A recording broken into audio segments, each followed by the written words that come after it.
Hey everyone, welcome back to Mr.XFiles. If you're new here, this is the place where we dive into the mysteries that keep you up at night. Whether you're here to relax, fall asleep, or spiral into an existential crisis at 3 in the morning, you're in the right place.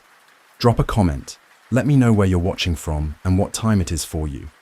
And yeah, if you haven't already, hit that subscribe button. Alright, let's get into it. Eva Moreno sat alone in the newsroom, her fingers hovering above the keyboard, eyes locked on the blinking cursor. The dull hum of the overhead fluorescent lights filled the silence like static in her skull. Everyone else had gone home hours ago, as usual. Her head ached, not just from the long hours or the screen's glare, but from a gnawing feeling in her gut. Something was here, something real. A story that didn't just whisper but screamed beneath layers of dust and denial.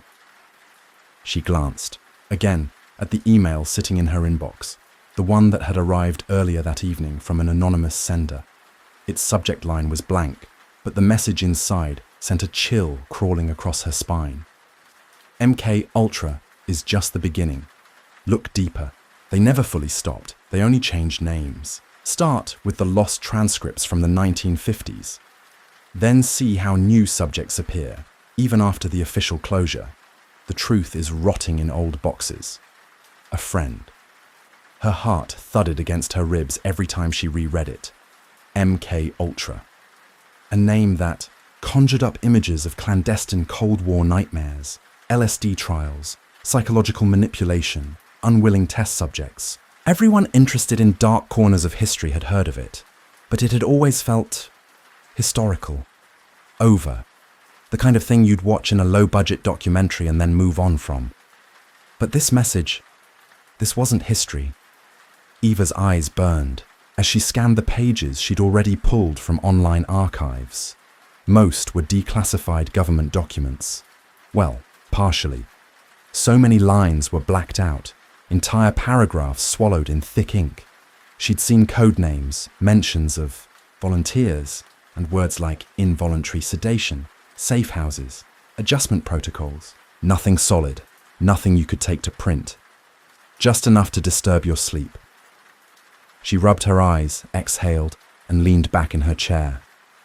The only light in the room came from her laptop screen, bathing everything else in pale blue.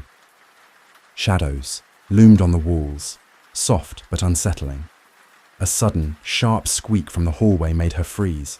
She snapped the laptop shut. Her eyes darted to the glass door. Nothing. No footsteps, no voices. Just the quiet creak of an old building settling into the night. Jesus, Eva, she muttered under her breath. She reopened her laptop and pushed herself to at least finish. A short write-up for the morning editorial briefing. Nothing serious, just a blurb. Newly declassified CIA documents hint at expanded psychological research post-MK Ultra era. But she knew her editor wouldn't bite. He'd already warned her. We can't run some half-cocked conspiracy theory as front-page news. Not unless you have more than spooky files and a hunch. She clenched her jaw, saved her draft, and buried the rest of her notes in a folder labeled simply MK. At 10:52 p.m., her phone buzzed. Unknown number. She stared at the screen for a second before answering. Hello? There was a pause. Then breathing. Shaky, uneven. A man's voice finally broke through. Low, nervous. I read your piece about the mind control files. You're onto something. I can't talk freely. Meet me tomorrow, noon, Crescent Park. I have patient files you need to see. Click. The line went dead. Wait, hello? She said into the silence. Her pulse jumped. Patient files. That changed everything. She shoved her things into her bag with trembling hands, the adrenaline buzzing now like electricity through her chest. Whoever that was, he sounded scared. Maybe being watched, or maybe worse. On the way out, she fired off a quick text to Manny, her closest friend in the newsroom and the only one who wouldn't roll his eyes. If I vanish, ask about Crescent Park. Manny had joked before that her curiosity would one day get her kidnapped. But Eva had learned the hard way not to dismiss strange calls, especially when they came with just enough truth to sting. Outside, the air was cool and damp. It calmed her slightly. She glanced around the street. Empty. A stray cat rustled near, a dumpster making her jump until she spotted its glowing eyes. Get a grip, she whispered to herself. As she drove home, Eva's thoughts wandered to her last big story, a child trafficking ring exposed through whistleblower testimonies and months of undercover work. The paper had nearly gotten sued, and her editor had put his neck on the line to protect her reporting. It had nearly broken them both. And now, with the newsroom budget hanging by a thread, one wrong move could mean layoffs, or worse. But she couldn't let it go. If the CIA, or some offshoot, was still running experiments under the radar, if people were still being manipulated, drugged, studied without their consent, this wasn't just a conspiracy theory. It was a humanitarian crisis still breathing under the floorboards of American history. By the time the first threads of morning light leaked through her blinds, Eva was still wide awake. Her laptop was open again, and that folder named MK was filling fast. Eva dragged herself to the kitchenette and poured a mug of coffee, taking a long sip that immediately made her wince. Burnt, bitter, but she kept drinking. It was more about survival than flavor. The TV in the living room played softly in the background, droning out the usual morning routine. Traffic updates, weather reports, some fluff piece about a local art fair. Nothing about classified programs or secret experiments. She muted it. A hollow feeling settled in her chest. Maybe she was chasing shadows. Maybe it was nothing but cold trails and paranoia.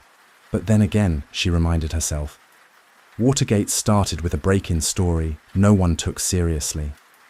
Sometimes the truth came wrapped in absurdity. And this felt like one of those moments.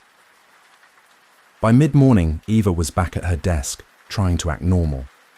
Her fingers danced across her keyboard, but the words made no sense. Every email felt like a distraction. The newsroom was quieter than usual. A few empty desks, the sound of a copy machine spitting out someone's article. She couldn't focus. Not after last night. Manny glanced over the top of his monitor, grinning.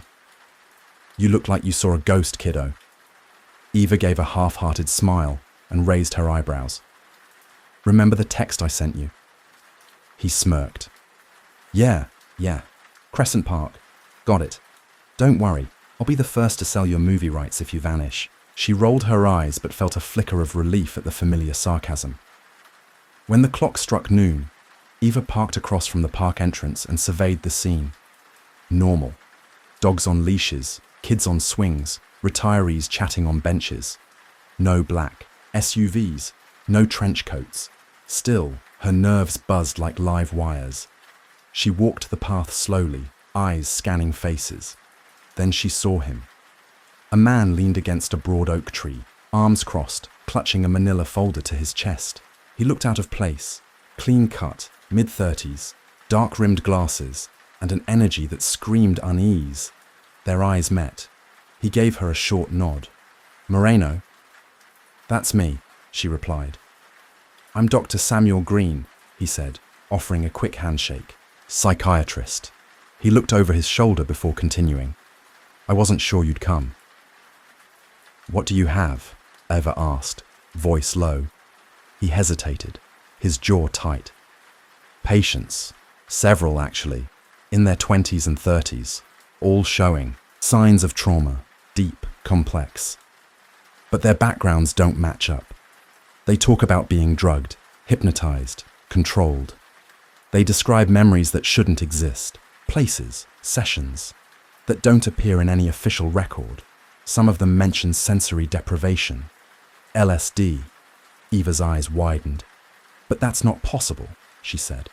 MK Ultra ended in the 70s. That's what I thought. He shifted uncomfortably. But these people? They're too young. I started digging through the hospital's archives, only scraps really. But I found references to questionable therapeutic protocols. Some buried in old case notes. language I've only ever seen in those declassified CIA documents. He extended the manila folder toward her, his hands shaking slightly. I can't go public. If I do, I lose my license. The hospital board will crush me. But you can investigate. Maybe connect the dots. Maybe get someone to talk. Eva opened the folder. The documents inside were worn photocopies, therapy logs, session summaries, and notes scrawled in handwriting that looked decades old. Words like reinforcement loop, dose recalibration, post-hypnotic cue. She flipped to the back. Dates: 2013, 2016, 2019. Her stomach turned. This wasn't just a copycat operation, it was recent. Dr. Green's phone vibrated in his pocket. He looked at the screen, and the color drained from his face. I have to go, he said quickly. They're calling me in. Who? He didn't answer directly. Just be careful. If you dig deeper, look for a woman named Renee Walker, ex-operative. She might help you, or she might disappear before you find her. Before she could press further, he was already walking away, ducking behind a thick hedge and vanishing from sight. Eva stood still for a moment, heart pounding, then moved to a nearby bench and sat down. Her hands trembled as she spread the papers, out across her lap. There were therapy transcripts, fragmented thoughts from patients about voices in their heads, sudden memory gaps, moments of being outside their own body. One entry mentioned being reset after disobedience. Another described being asleep while awake. If these were real, it was horrifying. A soft shuffle behind her made her snap her head up. A man stood there, well-dressed. Calm smile. No. Folder. No urgency. Researching old conspiracy myths? He asked casually, his voice smooth like oil on water. Eva's spine straightened. Every hair on her arms lifted. Just doing some background, she said quickly, closing the folder. He nodded, unfazed.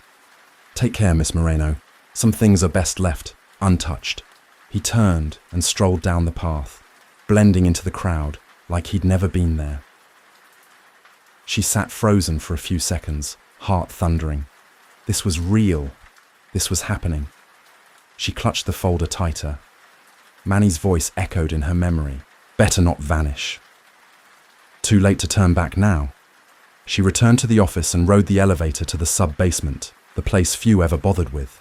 The archives. Just rows of dusty shelves, old microfilm reels, and a smell of mildew that clung to your clothes. The overhead lights flickered as the elevator rattled down. She hated this floor. Too quiet, too forgotten.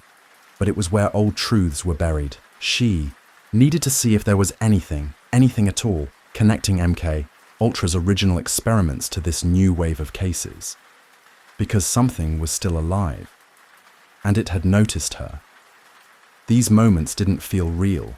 They felt like the start of a noir thriller, the kind with cigarette smoke curling in slow motion and ominous jazz in the background. But Ava reminded herself, real life rarely played out like a movie. Fear only helped if it made you careful, not careless. The basement air was stale, thick with mildew and old paper. She crouched in a shadowed corner of the archive room, rummaging through rusted file cabinets. A single bulb dangled overhead, flickering just enough to make the shadows dance. Dust clung to her fingers as she flipped through manila folders labeled in typewriter ink. Health Medical, 1970-1985. She paused at a plain folder stamped SCOP, LSD Trials. Her heart gave a subtle jolt. She'd worked at this paper for years and had never seen this tucked-away file. Inside were a few yellowed clippings from the late 70s. They described a rumoured government clinic that tested psychoactive treatments, vague mentions of experimental, therapy, and mental recalibration, but none of the stories were complete. Each article ended abruptly, mid-thought, like someone had stopped typing mid-sentence. One piece alluded to a travelling research initiative named Mindscape, but there was no follow-up. She snapped quiet photos with her phone, trying not to shake. The language was familiar. Classic redactions, official denials, and the unmistakable hints of CIA involvement. Local officials had claimed ignorance. The bylines belonged to a long-deceased reporter, Margaret Allen. Eva had only heard stories about her, fierce, sharp, unafraid. If Margaret was still alive, Eva thought, she might have kept detailed notes. Maybe even the missing parts of those stories. Maybe Manny, the paper's veteran crime reporter, could help her find them. He had a habit of poking around in forgotten corners. She swallowed hard. Her mouth was dry. A chill crept up her spine. Not from the cold, but from the sense that she was stepping into something people had avoided for decades. That afternoon, she followed up on a list of names scribbled in Dr. Green's partial patient notes. Most of the numbers were dead, disconnected or wrong. But one rang. Hello? The voice was soft, hesitant, shaking slightly. A middle-aged woman. Hi, is this Anna Caldwell? Eva asked gently. A pause. Then, who's calling? Eva took a breath. I'm a journalist. I'm looking into Dr. Green's old research. He mentioned you, said you might be willing to talk. Everything would be off the record unless you say otherwise. I just want to understand. Silence stretched for nearly a minute. Eva waited. Finally, Anna's voice returned, brittle and uncertain. I don't know if I can trust you. I understand, Eva said. But I promise. Confidentiality, no pressure. Just, I think you went through something that matters. That still matters. Anna exhaled shakily. Come by, around dusk. My apartment's on the east side. I just want the nightmares to stop. Eva arrived as the sun dipped below the city's edges. Anna lived in a modest, slightly crumbling complex. Peeling paint flaked from the exterior. Inside, Anna greeted her with wary eyes. Dark circles framed her face, and her movements seemed tired, automatic. The living room was small, warm with clutter. Half-finished puzzles covered the coffee table. Books about trauma, healing, and memory were stacked on every flat surface. A cold cup of tea sat forgotten near the window. They sat opposite each other, sipping fresh but lukewarm tea from mismatched mugs. Anna's hands trembled slightly as she spoke. I was 17, she began. Depressed. My mum didn't know what to do, so someone recommended this government program. They said it was therapy, sounded official. Eva listened without, interrupting. They'd put these lights in front of me, swirling, hypnotic. I think they asked questions, but I could barely keep track. Everything felt hazy. Sometimes I'd wake up and not remember how I got home. Her eyes welled up. They said it was a clinical trial, advanced therapy. My mum believed them. She paused, then added softly, I still get flashes, triggers, sudden images, men in suits, cold labs, strange electronic tones. I hear them when I'm alone sometimes, like distant echoes. She clenched her hands. If what Dr. Green says is true, that I was part of something larger, MK Ultra or something like it, I don't know what to think. It terrifies me. Eva wanted to reach out, to take her hand, but she kept still. You're not alone, she said instead quietly.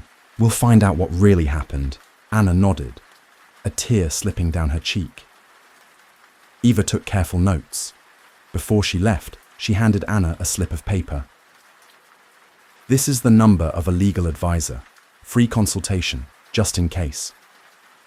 As she walked back to her car, Eva felt it settle, deep inside her. This was no longer just a story. It was personal. These weren't just leads. They were people. And now she had a responsibility. That evening, her phone rang. Manny! Eva, he said, voice crackling with excitement. I found something weird. Old broadcast tapes from the 80s. One was labeled Mindscape Test. Want to take a look? She was in her car 10 minutes later. Manny's apartment was as chaotic as ever. Boxes of tapes and files, the smell of old coffee. He popped a battered VHS into a dusty player. Black and white footage flickered to life. It looked like a local public access panel show. The quality was rough. Static lines rolled across the screen. A man in a suit sat stiffly in a studio chair. "We're seeing promising developments," he said. LSD as a psychological diagnostic tool, under government supervision. Another figure sat beside him. The face was blurred, the voice distorted, but feminine. The tone was flat, eerie. "They kept saying it was for national defense," the figure said. "But what we were doing, it crossed moral lines. We played with people's minds." Manny leaned in, tapping the screen. That silhouette. Remind you of anything? Eva narrowed her eyes. Something clicked. "Dr. Green's notes," she murmured. "He mentioned a Renee W. said she might have been an operative." "Renee Walker." The blurred figure on the screen continued to speak, voice wrapped in static. "I signed confidentiality forms, but sometimes I wonder if I should have spoken out sooner, before things went wrong." Eva stared, heart thudding. The shape, the voice, the confession. She whispered, more to herself than Manny. What did they do to these people? Manny's eyebrows arched as he leaned closer to the screen. Could that really be her? If so, she's been trying to blow the whistle for decades. Eva didn't answer immediately. The final frames froze on the older man invoking national security to justify secrecy. Then the show cut out, abrupt, like someone had pulled the plug. A sign-off date blinked faintly in the corner, 1983. They made a digital copy of the VHS using Manny's ancient converter setup. It wasn't high quality, but it preserved what mattered. The voices, the faces, the implications. If that blurred figure was Renee Walker, it could be the most direct link they'd found to a real government operation buried under decades of dust and silence. "This could be huge," Eva said quietly. Manny nodded. "I won't say anything. Not until you're ready to go public. But be careful. If this connects where we think it does." She left his apartment with a strange knot in her chest, equal parts clarity and confusion. Every new thread she pulled seemed to both unravel and tangle the mystery even further. Secret therapy trials, a remorseful ex-operative, LSD experiments, long after MK Ultra had supposedly ended. The more she learned, the more it seemed like the program never really died. It just changed names and vanished deeper underground. Driving home in the dark, she kept checking her rear-view mirror. Once, a pair of headlights mirrored every turn she made for nearly 10 minutes. Her grip on the steering wheel tightened. Was she being followed? Or was it just late-night paranoia? Eventually, the car behind her turned off down a side street. She let out a shaky breath, half laughing at herself. But the tension didn't go away. She remembered that man in the park, the one with the offbeat smile that felt more like a warning than a greeting. The memory sent a cold ripple down her spine. Near midnight, her phone buzzed. Dr. Green. His voice was tight, brittle. "I got pulled aside today. Hospital administration wants me to stop bringing up these LSD trauma cases. They're framing it as a privacy issue, but I'm not convinced." It felt more like a warning. Eva's stomach sank. "They're worried. About accusations, lawsuits, bad press," he went on. "But it's more than that. I think we've hit a nerve with someone higher up. We don't have much time, Miss Moreno. If we don't move fast, we'll lose momentum. Maybe even access." She told him about the lead, Renee Walker. There was a pause on the line. "That name, yeah. I've heard whispers. Some of the old psychosurgeons mentioned her in passing, always vaguely. I'll ask around, discreetly, see if I can find a line to her." They agreed to meet in person soon, somewhere quiet. Before hanging up, he added, "Be careful. I have a bad feeling we're not just dealing with old ghosts. Someone's watching." That night, Eva double-locked her apartment door. She dug through her laptop and printed every new file and photo she'd found. Physical copies felt safer, less vulnerable. If someone hacked her system, and she was beginning to believe someone might, they'd have a much harder time erasing paper.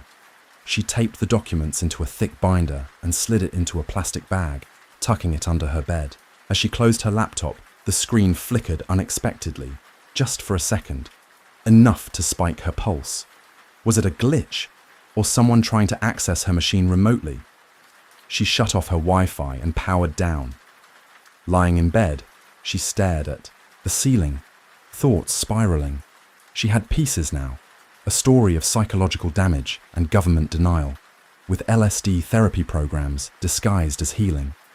Survivors like Anna, footage from a forgotten TV broadcast, a possible operative who once tried to speak out. MK Ultra was supposed to have ended in the 70s, but everything she'd uncovered suggested it hadn't. It had just gone deeper underground, spreading quietly like mold behind a clean wall. If she published now, she might trigger backlash, denials, legal threats, maybe worse, but waiting too long could mean losing everything. Dr. Green's cooperation, Anna's willingness to talk, even her own safety. The balance was delicate. Every choice now felt like walking a razor's edge. In the quiet, she remembered Anna's haunted expression, Manny's unshakable curiosity. She couldn't let them down. Outside, the city glowed on, indifferent. Streetlights blinked. Tires rolled over distant asphalt. But somewhere in that silence, Eva could almost feel the presence of watchers, not people in black suits necessarily, but systems, eyes in places you'd never think to look. As she finally drifted into sleep, one question burned in her mind. If I dig deeper, how far will they go to shut me up? And am I really ready for that fight? The next morning, her editor stared at her over stacks of papers and cold coffee. "I'm not killing your story," he said, rubbing his temples. "But listen, no shadowy conspiracy rumors. I need hard facts, names, records. You know how fragile this place is. One lawsuit could kill us." Eva nodded, swallowing the frustration rising in her throat. She understood. The paper had been on shaky ground for years. She needed to play this right. "Got it," she said. "I'm still chasing the strongest lead." Around lunchtime, her phone buzzed. A blocked number. She answered, heart in her throat. "Hello?" A woman's voice, low and rasped, spoke clearly. "I read your piece, the one about LSD trials in the local archive. You're more right than you know." Eva sat up straighter. "If you want real answers," the woman continued, "meet me tomorrow night. Old Bridge, 9 p.m. Park Far. Come alone." Before Eva could respond, the line went dead. She stared at the phone screen, her mind racing. Renee Walker or someone else? Either way, someone in the shadows had decided to speak. Eva's heart jumped as her phone buzzed. Another anonymous tip. Her instincts kicked in. This might be Renee Walker, the former operative who'd gone off-grid years ago. The voice on the line was low and careful, almost whispering. Every word radiated caution. Eva made a snap decision. She wouldn't tell Manny yet. There was no reason to drag anyone else into this if it got dangerous. She quickly sent a message. "Dr. Green, potential major source. We'll update if it pans out." Manny replied almost immediately. "Watch your back." Later that evening, just as Eva was locking her desk drawer and slipping her bag over her shoulder, she nearly bumped into a tall man stepping into the hallway. His suit looked expensive, tailored, crisp. His presence felt deliberate. "Moreno," he said smoothly, with a slight nod. "I'm Marcus Tate, Government Relations." There was a calm assurance in his eyes that set off internal alarms. "We appreciate your enthusiasm in digging through historical CIA material," he continued, voice low and even. "But I'd advise caution. A lot of fabricated stories get around. Verification is essential." It sounded polite, reasonable even. But underneath it was the sharp edge of something. Else. A warning. Eva held her expression steady, offering a tight smile. "Thanks for the advice. I verify everything before I publish." He nodded slowly. The silence that followed felt intentional, calculated. "We wouldn't want your outlet to Accidentally promote disinformation, he added, tone sharpening just a bit. Reputations can be damaged. Best to make sure you're working with facts, not fiction. With another nod, he turned and disappeared down the hallway, the soles of his polished shoes clicking faintly against the tile. Eva stood frozen for a few seconds, her breath caught in her throat. Her skin prickled. He had found her. The fake politeness, the veiled threat. This was classic intimidation, delivered with a suit and a smile. She inhaled slowly, willing herself calm. She wasn't stopping. Not now.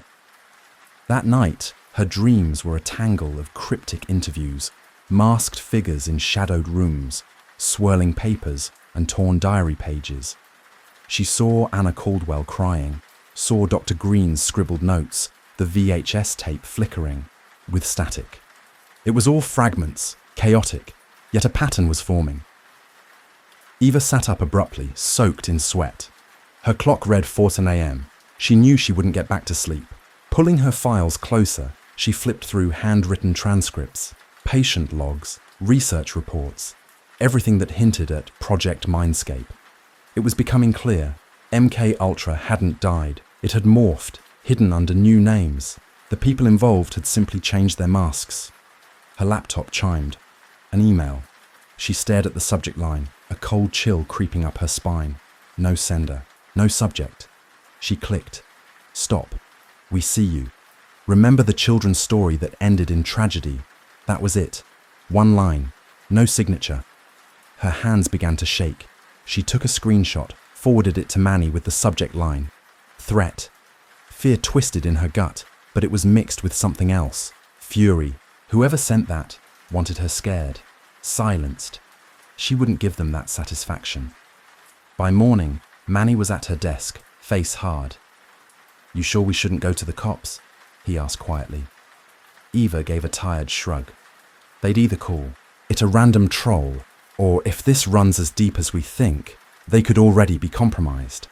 Manny frowned and pulled a small digital recorder from his coat pocket. Then take this. Use it during tomorrow's meeting. Record everything. If something happens to you, at least we'll have a trail. Eva's throat tightened. She gave him a shaky smile. Thanks, she said. As a precaution, she also messaged Dr. Green. Just checking in. Everything okay? He replied after a few minutes. No new events, but I'm uneasy. Someone's been hanging around outside my office. I don't recognize them. Eva's unease deepened. The net around them was tightening. Later that afternoon, Eva stopped by Anna Caldwell's apartment again, carrying a bag of groceries. Something small, something human. Anna looked worse. Her eyes were bloodshot, hands shaking slightly as she took the bag. I had another one last night, she said before Eva even sat down. Woke up at 2 a.m. again. Heard a man's voice, telling me to repeat phrases. My chest was pounding. I thought it was just a nightmare. But... She trailed off, hugging herself. It felt like more than that. Like a trigger. She rubbed her forehead, her voice cracking. They put things inside me, Eva. Commands. I don't know what's real anymore. Eva sat beside her gently. You're remembering more. That means your mind's trying to heal, even if it hurts. We're making progress. She didn't mention the secret meeting planned for the next day. Anna didn't need more stress. Instead, she asked softly, would you be okay with recording a short memory, just for documentation? Anna hesitated, then nodded. She wiped her eyes and began. There was this room, no windows. Smelled like bleach, antiseptic. They sat me in a chair. There were lights, colors spinning. They talked about unlocking hidden places in the mind. Her voice broke. I was a child. Then everything went black. Tears streamed down her face. When Eva left the apartment, her chest felt heavy. Anna wasn't just a victim. She was a prisoner of her own mind, shaped by forces that had no regard for innocence, and those forces were watching them now. Eva clenched her fists as she stood by the window. the fading daylight stretching long shadows across her apartment walls. Her jaw was tight, her mind racing. No matter the risk, she told herself, the truth had to come out. Too many people had suffered in silence. Too many stories buried under decades of classified files and willful ignorance. As dusk deepened, Ava's thoughts swirled with possibilities. What if tomorrow's meeting went south? What if it was a trap? What if the woman wasn't Renee at all? But she couldn't afford to let doubt slow her down now. She methodically packed a small messenger bag. Phone, spare digital recorder with fresh batteries, courtesy of Manny, and a slim folder containing printed documents, clues, notes, excerpts, everything she might need to prove credibility. She dressed in muted colours, black jeans, a grey hoodie, walking shoes, nothing flashy. She wanted to disappear into the night if it came to that. Her phone buzzed with a new message from Manny. If anything feels off, call me or text any letter. Just something. I'll come running. She stared at the screen for a long moment, fingers hovering, then typed back, "Thanks. I will." A rush of gratitude rose in her chest, tangled with guilt. Manny had helped with risky investigations before, but this wasn't just corporate leaks or shady bureaucrats. This was something older, darker. She was pulling him into deep waters, and there might be no shoreline. Outside, the city glimmered. Under a starless sky, its energy dulled by haze. Ava wandered through her dim apartment, checking the locks twice. She set an alarm for early morning, then sat at her desk to review everything again. She opened her worn notebook, flipping to the timeline she'd rewritten the night before. Her attempt to anchor the chaos in facts. 1950s, 1970s, MK Ultra active, officially shut down in 73. 1983, local TV segment, possible interview with a woman matching Renee Walker's background, spoke of a continuation project. 1990s, 2010s, Dr. Green's therapy records, patients with trauma consistent with LSD and sensory manipulation, present, Marcus Tate's veiled threat, an operative, a handler. Tomorrow night. Meeting with Renee, 9 p.m, Old Bridge. She stared at the final line, underlined twice. A storm of dread and anticipation churned in her gut. Could this really be Renee Walker?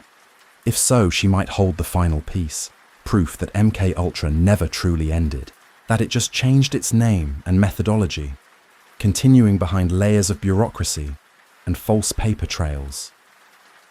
Eva lay in bed that night, phone on her nightstand glowing faintly with unread messages.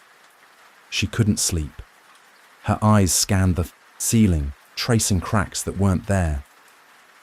She whispered to herself in the dark, "We're all threads in a bigger tapestry. Maybe if we weave them together, the truth won't unravel." The digital clock flipped to 12:01 a.m. The beep echoed like a gunshot in the silence. This was it. The day that could change everything. The next day dragged like wet cement. Every meeting at the office blurred past her. Emails and phone calls went unanswered. Eva nodded mechanically through conversations, her body present, but her mind frozen at the edge of that old bridge. By late afternoon, Manny walked over to her desk, voice low, eyes tight with worry. "You sure you want to do this alone?" Eva straightened and gave a small, confident nod she didn't fully feel. "If I show up with someone else, she might bolt. I can't risk that."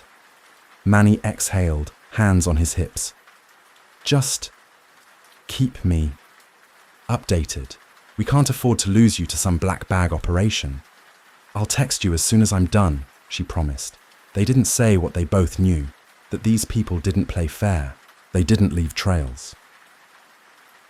At 8:53 p.m, Ava parked several blocks from the meeting point and continued on foot, her pulse ticking faster with each step. The old bridge stretched over a shallow, sluggish river at the city's forgotten edge.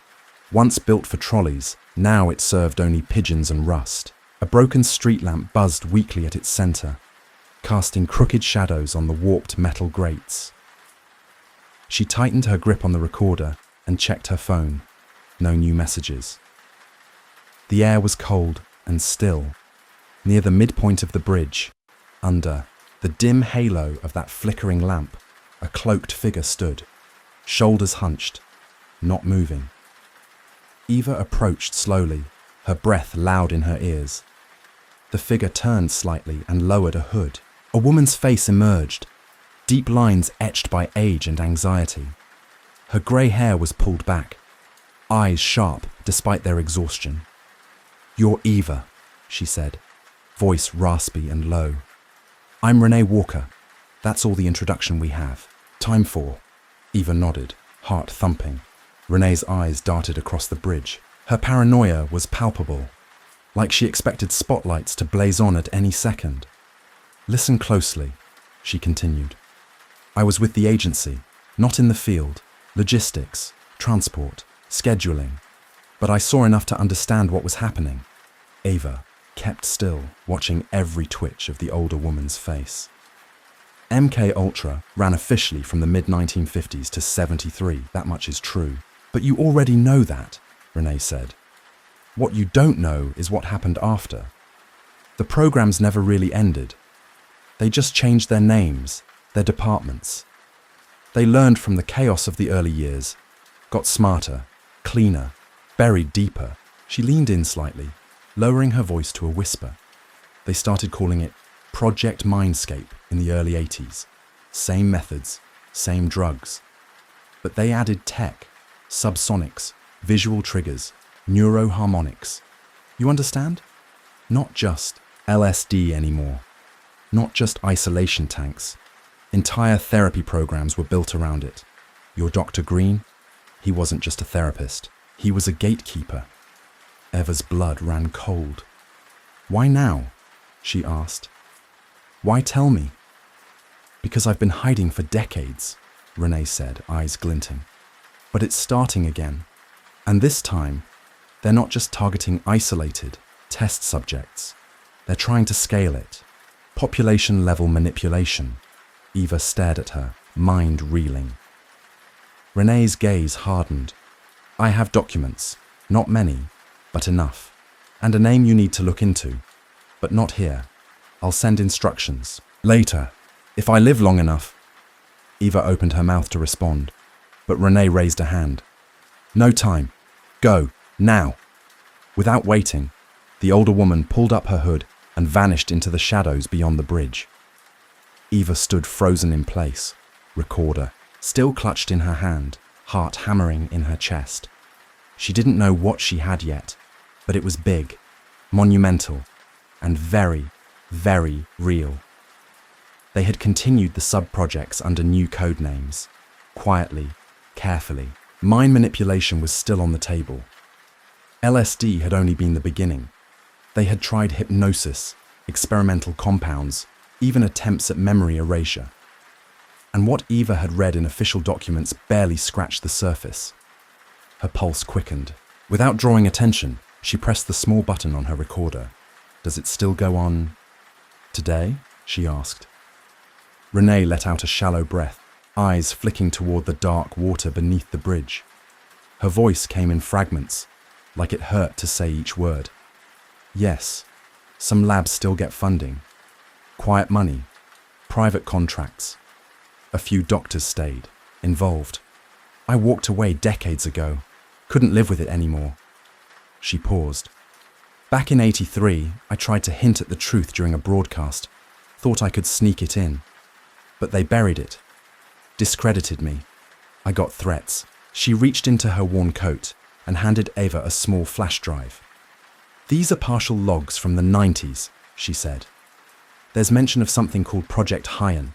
It was a newer phase, more advanced mind conditioning. I can't say for sure if it's still active, but I don't think they ever shut it down." Renee turned and looked into the shadows beyond the bridge, as if expecting someone to emerge. They never gave up the dream, controlling thoughts, reshaping behavior. And the worst part? Most of the subjects never knew they were being used. Eva's throat tightened. "What about the LSD trials? Do you know who was affected?" Renee gave a slow, pained nod.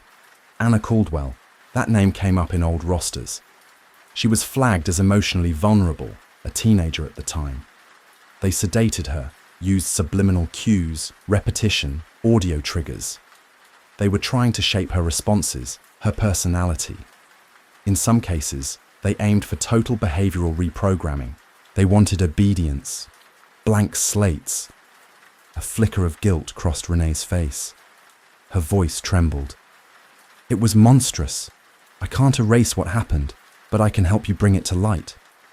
The night felt thick around them, heavy with silence, and the distant hum of city traffic. The bridge above them might as well have been a border between two worlds, the one where people lived their lives and the one where secrets festered. Eva whispered, "Who's running it now? Is it the CIA? Private military?" Renee shook her head. "Could be a black ops budget or a shell contractor. But I know this. Marcus Tate is still involved. He's powerful. If he thinks you're onto something, he won't let it go. He has the reach to make people vanish. Be very careful." Suddenly, footsteps echoed across the bridge, heavy, purposeful. A flashlight beam cut through the rusted railing. Eva's heart seized. Two figures were approaching. "We have to move," Renee hissed, grabbing Eva's arm and pulling her toward the shadows. Now, the footsteps grew faster. As they ducked behind a thick support beam, Eva caught a glimpse. Dark suits, drawn handguns glinting under the lamplight. It had to be Tate's people. "Split up," Renee whispered, "and hide the drive." Eva stuffed the flash drive deep into her jacket pocket, nodded, and bolted in the opposite direction. They separated at the midpoint, each vanishing into the dark spaces beneath the bridge. The footsteps reached the lamppost. Then, voices. They were just, "Here," one said, low and urgent. "Check the perimeter," another answered. "No mistakes." Eva's hands trembled as she crouched behind the concrete column. She quickly pulled out her phone and texted Manny. "Bridge surrounded. May need help." A moment later, one of the agents passed within feet of her. He moved his flashlight across. The beams, sweeping the shadows. She didn't breathe. Just then, a siren screamed from a nearby street. Maybe a police cruiser responding to a call. The agents froze. They clearly didn't want attention. After a tense pause, they retreated, boots crunching away across the gravel. Eva didn't wait. She crept under the bridge along a rusted catwalk, barely daring to look back. Her heart thudded so loud it seemed to echo. A side street emerged up ahead, deserted. She broke into a sprint, lungs burning, until she reached her car parked several blocks away. Still no sign of Renee. She threw herself into the driver's seat, started the engine with shaking hands, and sped off, only relaxing when the headlights behind her showed nothing but empty pavement. Her phone buzzed, a text from Manny. "Hang tight, I'm on my way," she replied quickly. "Safe." Going to the 24-hour diner, Manny insisted on meeting. She agreed. When he slid into the booth 20 minutes later, his breath was ragged from running. His eyes scanned the room. Eva leaned in and told him everything. What Renee said, the men on the bridge, the flash drive. Manny rubbed his face, half shocked, half thrilled. "You got a flash drive from a high-level ex-operative. That's either gold or a nest of hornets." "Probably both," Eva said, forcing a tight smile. "But it's encrypted." "Jules might help," Manny said after a moment, lowering his voice. "Freelance hacker. Owes me a favor. Doesn't spook easy." They ordered coffee and greasy fries, neither having eaten since morning. The buzz of neon lights, clinking cutlery, and tired waitstaff offered a surreal contrast to what had just happened. After a while, Manny leaned closer. "We need to make sure Dr. Green is safe," he murmured. "If Tate's accelerating things, anyone tied to this could be in danger." Eva's fingers moved fast across the screen. Green might be a target too. She sent the message and stared at the phone. No reply. Her stomach tightened. Something felt wrong. "We'll check his office tomorrow if we don't hear from him," she said quietly, glancing at Manny. Both of their phones buzzed at the same time. News alerts. Eva's heart dropped as she read the headline aloud. Local. Psychiatrist under investigation for data breach. Manny cursed under his breath, scrolling. They're going after his license. Jesus. This has Tate's fingerprints all over it. He's trying to silence him. Eva felt a sharp pang of guilt. Her reporting might have painted a target on Dr. Green. She clenched her jaw. We have to move faster. They're trying to shut everything down before it spreads. Manny nodded grimly. They sat in silence for a long moment, the weight of it all pressing in from every side. Then, just before dawn, they parted. Manny heading home, Eva returning to her apartment. Her building was quiet, almost eerily so. Inside, the living room felt colder than usual. She locked the door, checked it again, then once more for good measure. Her nerves were shot. She hadn't even changed out of her clothes. Renee had risked her life to pass her that flash drive. That thought stayed with her. She opened her phone and typed a message to Manny. We decode the drive tomorrow, then we blow the lid off. I'm not letting them bury this. As she collapsed onto the couch, still fully dressed, a deeper thought crept in. What right did she have to pull so many people into this?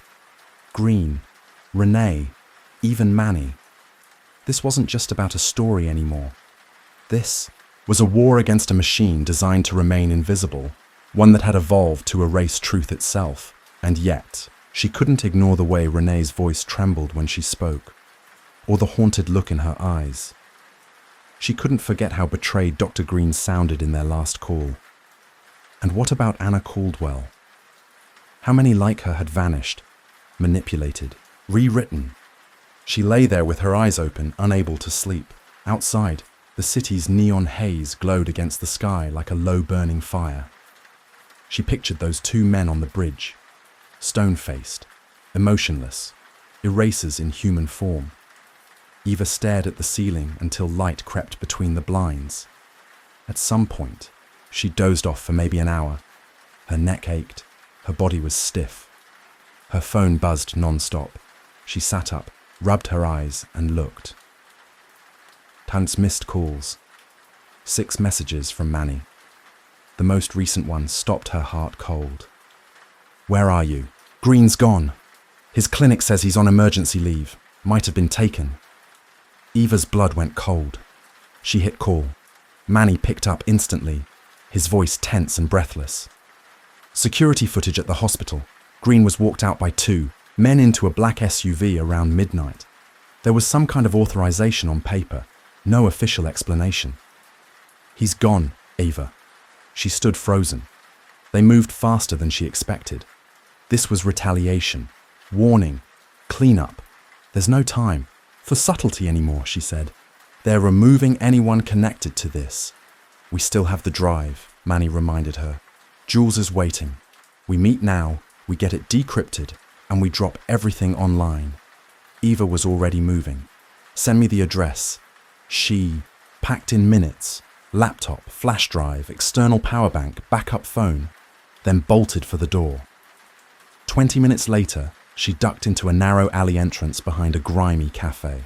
Manny met her at the basement door and led her down steep concrete steps. The air was thick with old coffee, damp wood, and dust. Jules sat hunched over a scarred MacBook, wires snaking everywhere, fingers twitching with restless focus. A small woman with spiky hair and wary eyes. She didn't bother with introductions, just nodded, held out her hand, and took the flash drive. High-level encryption, she muttered. Let's see. Probably pre-2010 algorithms. Might be old enough to crack. Lines of code began cascading down the screen. Manny and Eva hovered behind her in silence, each second dragging like a minute. The tension thickened. The only sounds were keystrokes, low murmurs, and the occasional curse from Jules. Then, finally, Jules leaned back and exhaled sharply. Got it. Directory opened. PDFs, a few .mov files, text logs. Her voice dropped. Starting with the logs, she clicked. A terminal-style document opened. Silence fell as the words loaded. Project Hyan. Advanced Psychosomatic Reconditioning Subject Group 47. Supplementary LSD Regimens Session. Dates. Up to March 2014. Manny swore under his breath. They kept going, even after everything. Jesus. This wasn't some Cold War relic. Eva felt something crack inside her. The timeline. The scope. It was still active just a few years ago. They scrolled further. Personnel list. Oversight. M. Tate. Manny's eyes widened. Marcus Tate. He's not just hiding the past. He's running it now. This is the proof. Line after line confirmed it. Subject monitoring, sedation protocols, modified memory imprinting sessions.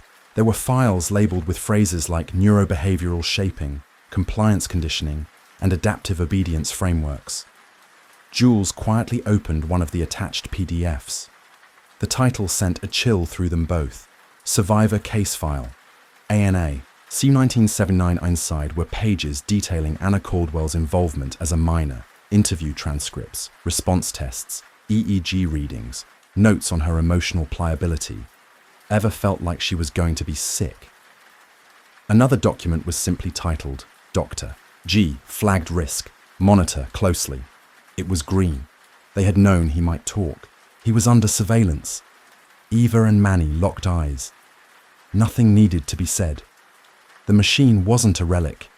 It was alive, moving, watching, and it had just taken another piece off the board. They had the proof now, undeniable evidence that Dr. Green was in danger, and not by accident. We have to publish, Manny said, low and urgent, almost like he was afraid the walls had ears. Eva's fingers hovered over her laptop.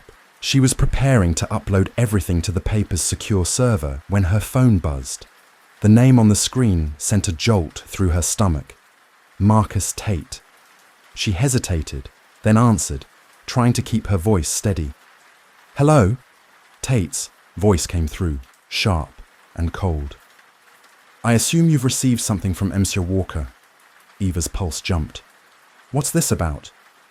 We have Dr. Green in custody, Tate said. National security protocol. We can negotiate. Her stomach sank. You kidnapped a psychiatrist. He's alive, Tate said calmly. But if you release that data, things could spiral out of control. The government will deny everything. You'll be labeled a fraud, maybe even charged with treason. Eva glanced at Manny, her hand starting to shake. She switched to speaker. Tate's voice filled the room. Walker's claims can be dismissed as psychological trauma. Green's, records, just speculation. But if you connect it all and publish fake or classified materials, we'll have no choice but to act. Step away, and Dr. Green returns to his normal life. He might even resurface quietly. But if you defy us... There was a click. The line went dead. Manny cursed under his breath.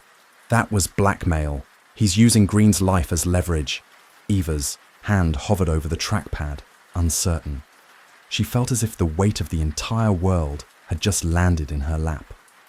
If we don't publish, Manny said softly, they silence Green permanently, or at best discredit him and everything he stands for. If we do, he's still in danger. So are we. But the truth, Ava, the truth could save lives. Ava stared at the screen. Her mind raced through images. Anna, trembling with confusion and fear. Dr. Green, calm and principled, even under pressure. And Tate, with his controlled cruelty. She felt paralyzed, a sick knot of guilt and dread churning in her chest. She had vowed after hearing Anna's story never to look the other way again. From the corner of the room, Jules cleared her throat. I can upload it all, anonymously, she said. Multiple whistleblower sites. Once it's out there, they won't be able to stop it. But it has to come from you. Eva took a deep breath. She thought of every victim who might still be suffering in silence. Every lie spun to bury the truth. She opened the main document and typed a final note at the top. New evidence links Hyan protocol to classified mind control continuation projects. All files verified. Public deserves to know. Then she nodded to Jules. Do it. Jules. Fingers flew over the keyboard. A progress bar appeared on screen. Logs, PDFs, archived videos, all uploading to a secure leak site. Meanwhile, Manny typed furiously, prepping an article for their own paper. He queued it for auto-publish within the hour. There was no turning back. Within minutes, Twitter exploded. Breaking. Major leak reveals possible continuation of MK Ultra under codename Hyon. Phones buzzed. Emails flooded in. Eva's inbox blinked. Non-stop. Tips, hate, support, panic. The silence of decades had just shattered. Cable news channels picked it up within hours. Government spokespeople scrambled for words. We're currently investigating the authenticity of these files, one stammered on a live broadcast. Conspiracy forums erupted in celebration. Mainstream outlets showed restraint, but the seed was planted. Eva sat in the whirlwind, feeling both liberated and terrified. Relief was tangled with fear. For Green, for Anna, for themselves. That evening, Manny called, panting. He's alive, he said. Green, motel off Route 9. Someone dropped him there, told him to stay quiet. Eva grabbed her keys and sped to the address. She found Dr. Green in a dimly lit room, slouched on the edge of the bed. He looked disoriented but unharmed, physically at least. He looked up at her, eyes wide. They kept me in some kind of underground room. No windows, just questions, threats. They made me sign a non-disclosure. Eva sat beside him, her throat tight. When the leak went public, Green said, they just let me go. Told me I wasn't useful anymore. I think they'll say I made it all up, discredit me. But the files are out, Eva said, her voice cracking. They can't erase this. Green gave a faint, exhausted smile. Then maybe it was worth it. In the days that followed, the story exploded further. Senate hearings were announced. Activists and watchdog groups demanded transparency. The CIA issued a rare statement acknowledging historic violations while denying ongoing programs. Marcus Tate vanished from public life. Some said he'd been reassigned. Others whispered he was crafting a counter-narrative behind the scenes. Anna Caldwell and others came forward. They formed a support network, survivors of something the world now had to confront. Dr. Green returned to practice, more determined than ever. For the first time in a long while, Eva felt something close to hope. The truth was no longer buried. It was loud. And it was out there.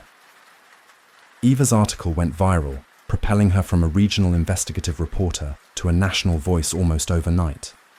News shows requested interviews. Opinion columns referenced her by name. Cable anchors debated the ethics of her decision live on air. She didn't revel in it. The spotlight felt alien, like standing in too bright a room where the shadows had all been stripped away. Manny joked that she was a journalistic superhero. Now Eva Exposé, he'd called her.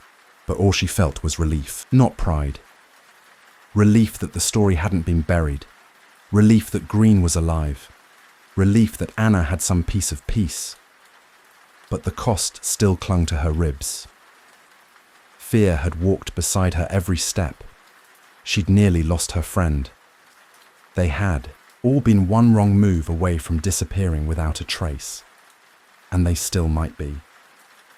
In the weeks that followed, Hyon dominated headlines, pushing aside election squabbles and celebrity drama. Congressional hearings were announced. Civil suits were filed. Activist groups rallied. Survivors reached out, sharing fragments of lost time and whispery recollections of fluorescent rooms, static noise, and blank spaces in their lives. Yet, slowly, inevitably, the tide began to turn. Politicians started to hedge. Experts were brought in to question the integrity of the leaked documents. News panels speculated about digital manipulation. Quiet murmurs turned into full-throated denials from intelligence spokespeople. This data cannot be independently verified. one official said. We caution the public against drawing hasty conclusions from uncorroborated sources. And so the country fractured again. Some believed, some scoffed. For every person moved by the story, another dismissed it as a hoax, a modern witch hunt, another online myth. But the truth, messy, partial, painful, had been planted. It would grow. One grey afternoon, Eva visited Anna's apartment, carrying a fresh bouquet of lilies and white roses. The small living room smelled faintly of incense and old wood. Anna wore a warm blue cardigan, and her eyes were softer now, no longer darting from shadow to shadow. They sat on the couch, sipping lukewarm tea. No headlines, no trauma reports, just two women breathing in the same room. I may never get all my memories back, Anna said, her voice barely above a whisper, but knowing I wasn't crazy, that means more than I can say. Eva reached over and squeezed her hand gently. She felt the trembling, but also the strength. Even half a victory meant something in a world of buried horrors. Weeks passed. One drizzly morning, Eva arrived at her desk to find an unmarked brown envelope sitting on her keyboard. No postage, no return address, just her name, handwritten. Inside, a thin stack of aged documents, more classified files, diagrams, scans, clinical notes from what appeared to be related experiments, this time out of Oklahoma, Georgia, and Oregon. New names, new patient codes, new silence. There was no note, no hint of the sender, maybe another whistleblower, maybe a trap. Her chest tightened, not with fear, but with something steadier, resolve. The machine was bigger than she thought. It moved slowly, like a glacier, massive and grinding, but still moving. It left survivors in its wake. It erased people. But Eva no longer felt small in front of it. The spotlight she had once feared could be a tool. She walked to the window. Rain streaked the glass, blurring the city into a watercolor of grey and silver. The silence in the newsroom felt almost sacred. She thought about the LSD logs, the trembling hands of interviewees, the distorted footage, the thick stacks of redacted pages. She thought about the victims who hadn't lived long enough to tell their stories. About Green, still recovering. Anna, still healing. And she thought about truth, the kind that doesn't vanish just because someone says it didn't happen. The moment light touches shadow, something changes. The darkness doesn't disappear, but it's not alone anymore. Eva Moreno, investigative journalist, stood quietly by the window and made a choice. Not for headlines, not for legacy, but for the stories still waiting to be told. She turned back, toward her desk, slipped the new files into a locked drawer, and whispered to herself, "We keep going." Eli Monroe's 15th birthday started like most mornings in his privileged, curated life. Sunlight poured through the massive windows of the Monroe estate, casting golden rays across pristine marble floors and the polished oak walls of his bedroom. Beyond the glass, the family's lake shimmered under the soft glow of dawn. A row of perfectly trimmed hedges curved along the edge of the water, every leaf seemingly placed by hand. Ravenswood didn't feel like the rest of America. No homelessness, no boarded-up shops, no sirens at night, just wealth and silence. A pocket universe built on generational power. But Eli wasn't blind to it. He knew that perfection always came at a price. He just didn't know what his family had paid. His father, Alexander Monroe, had built an empire in biotech and defense, contracting. He donated to schools and funded vaccines in developing countries. His name was etched into the walls of hospitals. The media called him a visionary philanthropist. Eli simply called him Dad. Alexander was a commanding figure, tall, sharply dressed, with streaks of silver in his thick dark hair and eyes like polished slate. Wherever he went, people moved out of the way. He appeared in Eli's doorway that morning in a crisp charcoal suit, tie already knotted, watch gleaming. "Happy birthday, son," he said with a nod.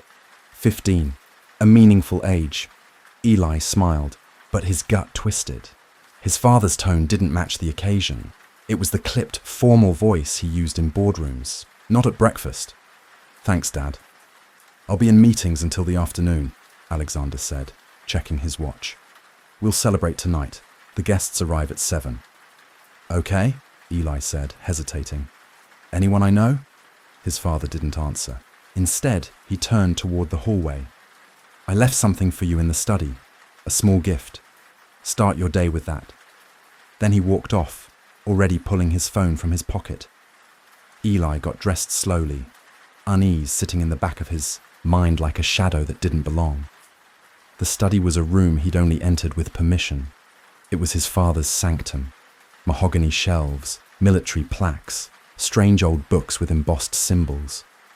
The room smelled of leather, and that bergamot cologne Alexander wore every single day. A small box sat in the center of the desk, matte black paper, a silver ribbon tied with surgical precision. Eli reached for it, his heart tapping faster than it should have. Something about the box, the setting, the cold morning light, the silence in the house, felt wrong. Like opening it would change everything. Inside, the box was a pocket watch, not sleek like the one his father always carried, but something older, almost regal. The gold case was covered in delicate engravings, tiny patterns that looked hand-carved and impossibly precise. Eli turned it over in his palm, admiring the craftsmanship, until he stopped cold. On the back was a symbol he didn't recognize, an eye inside a triangle, surrounded by 7 stars in a perfectly arranged pattern. It didn't look decorative. It felt intentional, like it meant something. The metal was warm despite the room's chill, and the watch felt heavier than it should, like it was carrying more than time inside it.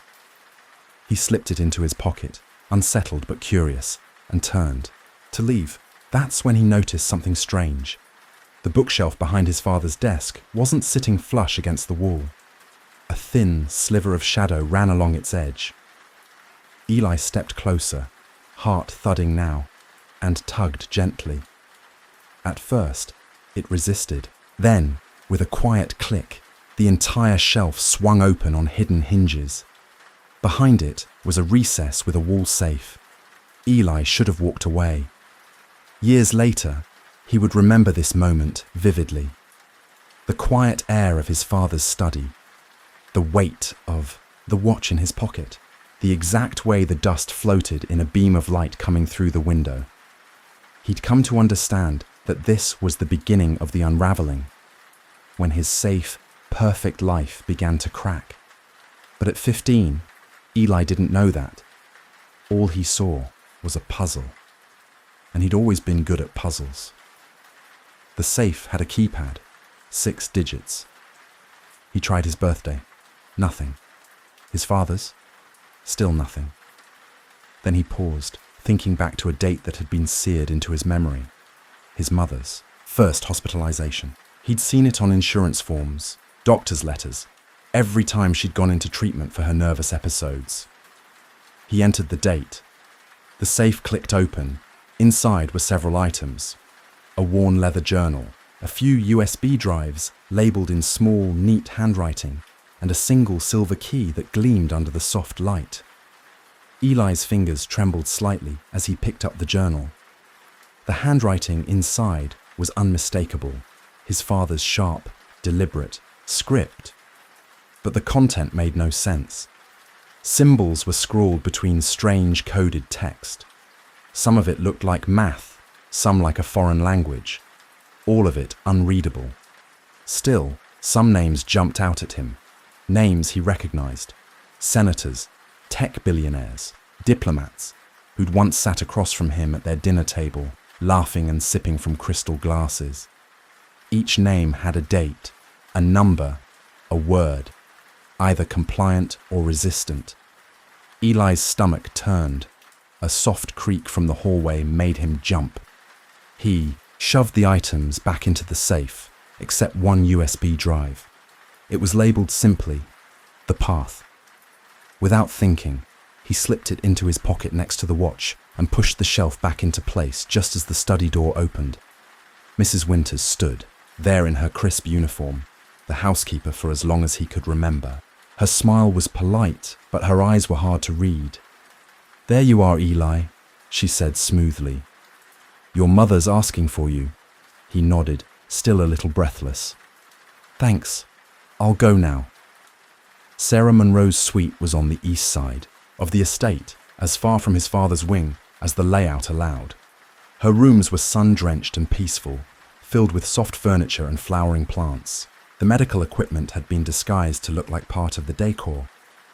Oxygen tubes coiled behind antique vases, machines tucked into armoires. The nurses wore tailored blouses and long skirts instead of scrubs. His mother sat in a high-backed chair near the window, light spilling over her pale skin. She looked smaller than he remembered, and older somehow, though her smile warmed when she saw him. "My birthday boy," she said softly, opening her arms. He leaned down and kissed her cheek before settling into the chair opposite her. She took his hand, her fingers cool and bird-like, and held it between both of hers. "I have something for you," she said, reaching into the pocket of her cardigan. She placed a small, smooth stone in his palm. It was black, almost glassy, with flecks of gold that sparkled faintly. "Obsidian," she whispered. "For protection." He looked up, confused. "Protection? From what?" She glanced at the door, then back at him. Her voice lowered. "From blindness," she said. "From becoming what they want you to become." "Who's they?" Her grip tightened slightly. "You're starting to see it, aren't you?" she asked. "I can tell. You have my eyes. You're really looking now, not just seeing what they show you." Before Eli could answer, the door opened. Nurse Lambert entered with a tray. "Time for your morning dose, Mrs. Monroe." His mother's smile vanished. "Not today. It's my son's birthday." "I understand, but these are the doctor's orders," Lambert replied, still smiling, but with a firmness that didn't invite argument. Sarah let go of Eli's hand. "Go," she whispered. "We'll talk later." But they didn't. Somehow, Eli knew they wouldn't. Whenever his mother started talking like that, about symbols or protection, or seeing the truth, the medication changed. Then she'd be quiet for days, her words slurred, her gaze distant.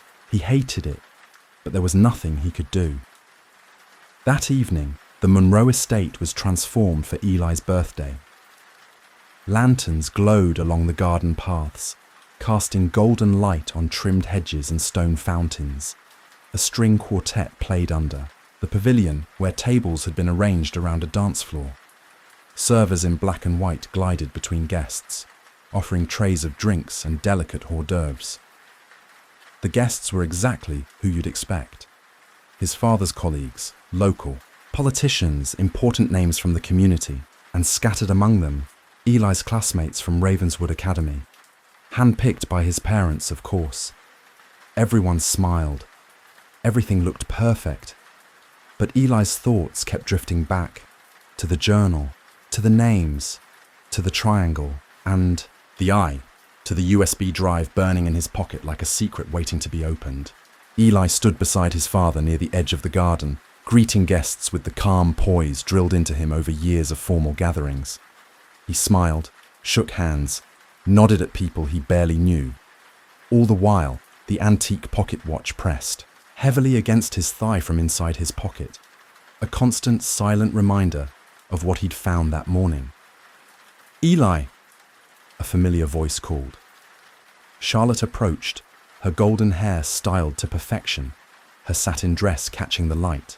With every step, she was the daughter of Senator Howard, part of the same rarefied social world as the Monroes. Her heels clicked softly on the stone path as she leaned in, brushing a kiss against his cheek. "Happy birthday," she said, smiling, her tone warm, but practiced. "Thanks for coming," Eli replied, almost automatically. His eyes scanned the crowd behind her, his mind drifting far from the laughter and soft music. Charlotte tilted her head and studied him. "You look distracted." He forced a small smile, just taking it all in. Before she could press him further, Alexander placed a firm hand on Eli's shoulder. "Why don't you show Charlotte the new light installation by the lake?" his father said smoothly. "They just activated the sculptures." Eli glanced up. Alexander's eyes weren't on him. They were fixed on Sunita Weber, a diplomat who'd just arrived in a black limousine. The suggestion was really an order. Alexander wanted privacy. "Sure," Eli said, forcing a grin as he turned toward the lake.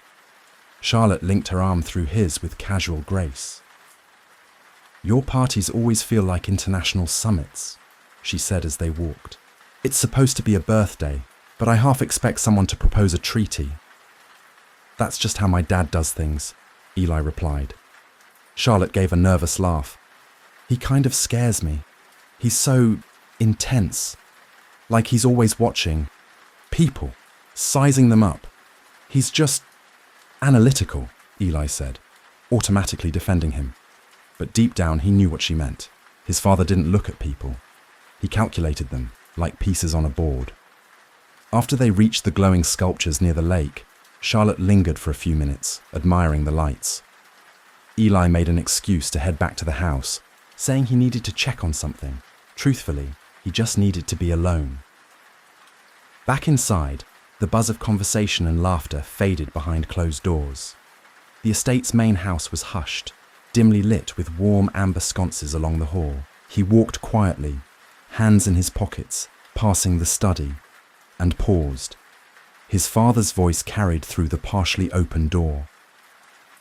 "We'll initiate the next phase after the equinox," Alexander said, his tone low and measured. "The board is prepared, and the pieces are in position." Eli's breath caught. Then came another sentence, quieter but clearer. "My son can never know. Not until we're certain he's ready.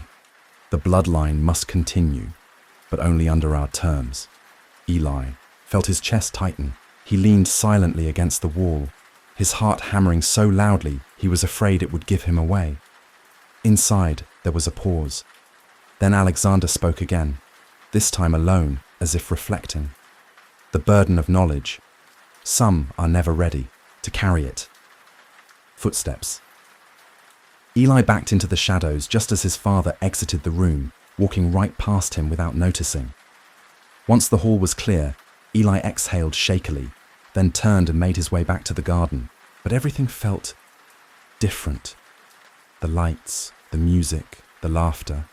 It all looked staged now. Hollow. A performance crafted to mask something else, something buried. At the center of it all stood Alexander Monroe, holding a champagne flute, raising it high. "A toast," he announced.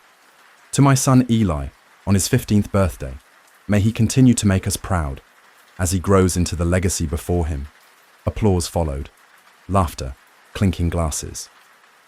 Eli raised his own glass and smiled, but the smile didn't touch his eyes. The word legacy echoed in his head like a distant bell tolling, heavy with meaning he didn't yet understand. Much later, after the last guest had gone and the staff was clearing the tables, Alexander placed a hand on Eli's shoulder again. "I'm proud of you tonight," he said, his voice low. "You carried yourself like a true Monroe." "Thanks, Dad," Eli said, hesitating. "About the watch. It's unusual. The symbol on the back. What is it?" Alexander's expression didn't change, but there was a flicker in his eyes, a flash of something, caution maybe, or recognition. "An old family crest," he said smoothly. "Nothing more. A reminder of who we are, where we come from." He straightened Eli's tie, his touch firm. "Remember, in this world, there are those who lead and those who follow. We were born to lead." That night, Eli sat alone in his bedroom, the watch in his palm. He turned it slowly, letting the lamplight reflect off the gold. The eye inside the triangle seemed to stare, back at him, alive in its stillness, patient, knowing. He opened his laptop and plugged in the USB drive labeled The Path. The files were encrypted, but Eli had taught himself to code, hours spent online, building his skills in secret. With practiced keystrokes, he bypassed the first layer of security. Hundreds of files appeared. Most were still locked behind deeper encryption, but one wasn't. It was a plain text document titled simply, Initiate. He opened it. If you are reading this, you have taken the first step on the path. But know this, once seen, the truth cannot be unseen. Once known, it cannot be unknown. Are you certain you wish to continue? Eli stared at the screen. His fingers hovered over the keyboard. Then he typed, Yes. The screen flickered, then went black. A single line of white text appeared. Confirmation accepted. Contact protocol initiated. Eli's mouth went dry. His heart pounded. The computer shut down without warning. He stared at the blank screen, breathing hard. A cold chill crept across his skin. Not from the room, it was warm, but from somewhere, deeper, like a warning echoing from inside his bones. He stood and locked his bedroom door, then crossed to the window. The party lights outside had gone dark. The estate grounds were still, almost too still. Then he saw it. Near the far edge of the property, by the tree line, a lone figure stood motionless, staring up. Right at his window. Eli stumbled back, yanking, the curtains shut with a sharp tug. His heart raced, breath shallow. The watch in his pocket felt like it was burning a hole through his jeans. He pulled it out, his fingers trembling slightly. The symbol etched into the back, 7 stars in a perfect circle, gleamed under the soft lamplight, like watchful eyes hidden in the dark. His father's voice echoed in his head, words from the party earlier that week. We were born to lead, but lead what? Lead whom? Over the next 7 days, Eli watched his father with quiet suspicion. Everything seemed different now. Every movement, every word, every glance was under scrutiny. Alexander Monroe, always so polished, so predictable, had patterns Eli had never noticed before. At exactly 11 p.m. each night, Alexander retreated to his study. Never earlier, never later. Some phone calls he took in hushed tones. Always, in private, behind closed doors. And sometimes, cars would appear in the back courtyard without ever passing through the front gate. Eli never heard them arrive. No headlights, no engine sounds, just there. He started mapping the house, not the version he'd grown up in, but the one that lived underneath, the one with secrets. Decorative moldings concealed tiny cameras. Light fixtures had motion sensors tucked inside them. There was a hidden layer of surveillance his father had never explained, definitely not part of the standard security for a family of their stature, like he'd claimed. But the room behind the bookshelf in Alexander's study, that was Eli's main focus. Then, on Friday night at dinner, his father dropped the opportunity in his lap. I'll be flying to Zurich tomorrow, Alexander said, pouring a glass of wine. Just 3 days. Mrs. Winters will take care of anything you need. Grayson will check in on your mother. Eli nodded, hiding the surge of adrenaline that shot through him. The next morning, as his father's black car rolled down the long, tree-lined driveway, Eli set his plan into motion. He'd spent weeks preparing. He knew Mrs. Winters left every Saturday at 2:30 sharp to visit her sister. The day nurses changed shifts at 3, leaving a small but crucial 20-minute blind spot in the household's routine. At exactly 2:50 p.m., Eli slipped into the study. He didn't hesitate this time. He went straight to the bookshelf, slid it aside, and revealed the hidden door behind it. The safe responded to the same code as before. Inside, the journal and USB drives remained, untouched, but something else caught his eye. A silver key. It was small, unusually shaped, and clearly custom-made. The teeth were asymmetrical, designed for something specific. Eli had never seen a lock in the house that would fit it, which meant it wasn't for anything in this part of the house. He pocketed the key and one of the USB drives. As he reached to close the safe, he noticed a faint seam at the back panel. Curious, he pressed against it. With a soft click, the panel slid aside, revealing a hidden compartment. Inside, a single manila folder sat waiting. It was labeled Monroe Succession. He opened it. His name was on the first page. Elias Alexander Monroe. The document detailed a psychological conditioning program for someone referred to only as the successor. There were benchmarks listed, ages 10, 15, 18, with something called a final initiation scheduled at 21. Eli felt a chill crawl across his spine. At age 10, he had been abruptly transferred to Ravenswood Academy, a move he thought was random. At 15, his father had insisted on a series of college prep tests, though they never mentioned the results again. But they weren't college prep tests. They were assessments. He flipped to the final page. 7 signatures at the bottom. No names, only cryptic initials and seals, but unmistakably official. And below them, in his father's handwriting, scrawled in firm black ink, I confirm that my son, Elias Alexander Monroe, will be prepared for ascension by the prescribed date. The bloodline will continue. Eli stood there, frozen. The room felt colder now, like something ancient had exhaled behind him. His legs moved on autopilot as he pulled out his phone and snapped pictures of every page. Then carefully, he put everything back, closed the safe, and slid the bookshelf back into place. Only then did he notice the books themselves. He'd always assumed they were just old financial ledgers or historical tomes his father liked to collect. But now he saw titles that didn't belong in any businessman's office. Mystery Schools of the Ancient World, Symbolic Geometry and the Power Structure, Bloodlines and Prophecy. One book stood out. A slim volume bound in dark leather with no title on the spine. Eli pulled it free. It wasn't a book. It was a hollow shell, and inside it, a hidden lever. His heart thundered as he pulled it. A barely audible click echoed from the wall. Behind his father's massive desk, a section of wood paneling recessed and slid open, revealing a narrow, pitch-dark passageway. He hesitated, just for a second. Then he turned on his phone's flashlight and stepped inside. The corridor stretched about 15 feet, the air heavy and unmoving. Dust floated in the beam of his light. The walls were panelled in the same dark wood as the study, but rougher, unfinished.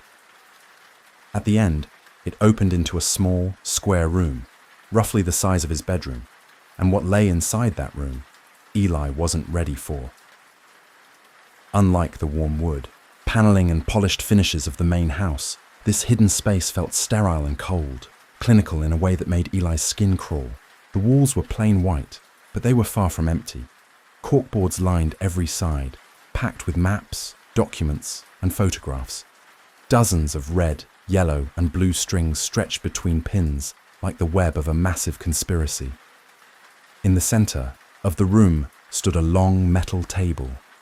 On it sat architectural models, clean, precise miniatures of government buildings from around the world.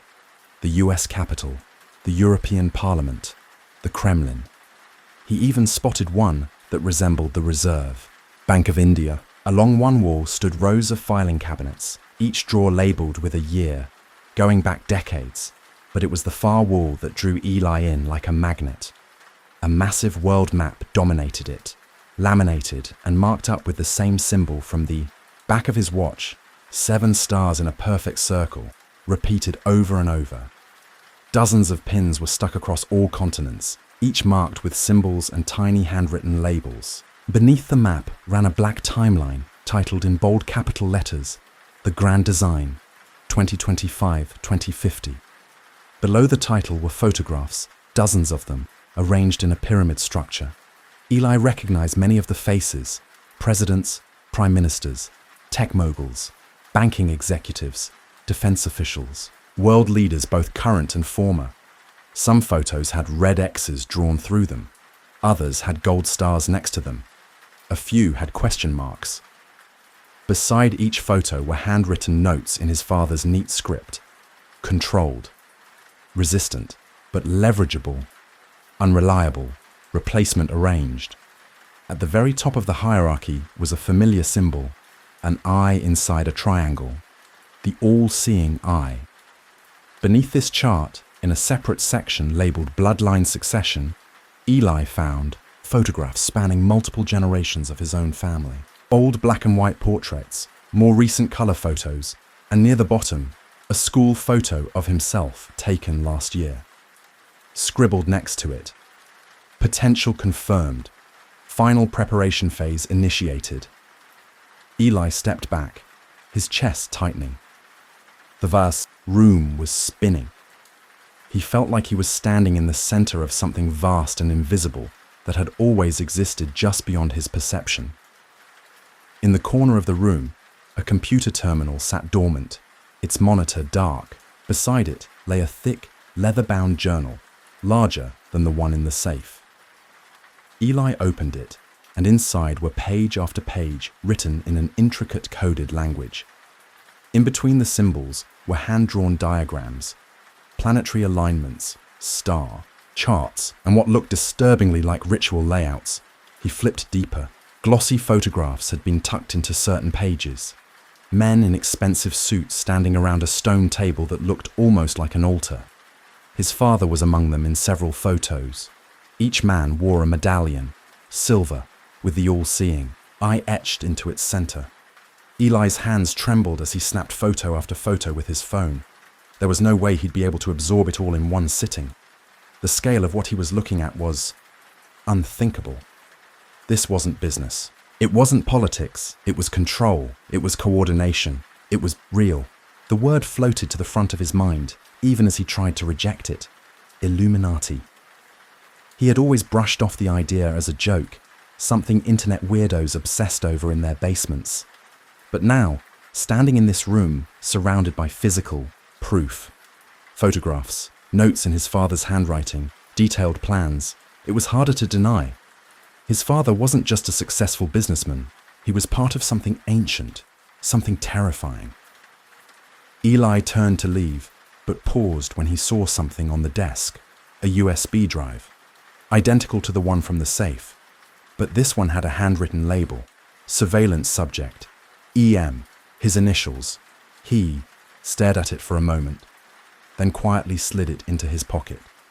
Carefully, he reset everything, returned the journal to its place, backed out of the passage, and pulled the lever to close the bookshelf. As it clicked shut, he heard footsteps in the hallway just outside the study. His stomach dropped. He barely had time to smooth his shirt and step away from the shelf before the study door opened. Mrs. Winters stood in the doorway, her brows raised in surprise. "Eli, I thought you were with your mother." He turned, forcing a calm expression onto his face. "I was looking for a book," he said, motioning toward the shelves. "Dad mentioned I should read something on economic theory." She stepped inside slowly, her eyes scanning the shelves with a practiced glance. "Your father keeps those texts in the main library. You know you're not supposed to be in here without permission." "Sorry," Eli said, trying to keep his tone light. "I must have misunderstood." He edged toward the door. "Is Mum awake? I'll go check on her now." Mrs. Winters didn't move. "Dr. Grayson is with her," she replied evenly. "He's adjusting her medication. Best to visit later." Eli nodded and slipped past her into the hall, aware of her gaze burning into the back of his neck as he walked away. His heart pounded. Had she suspected anything? Was she one of them?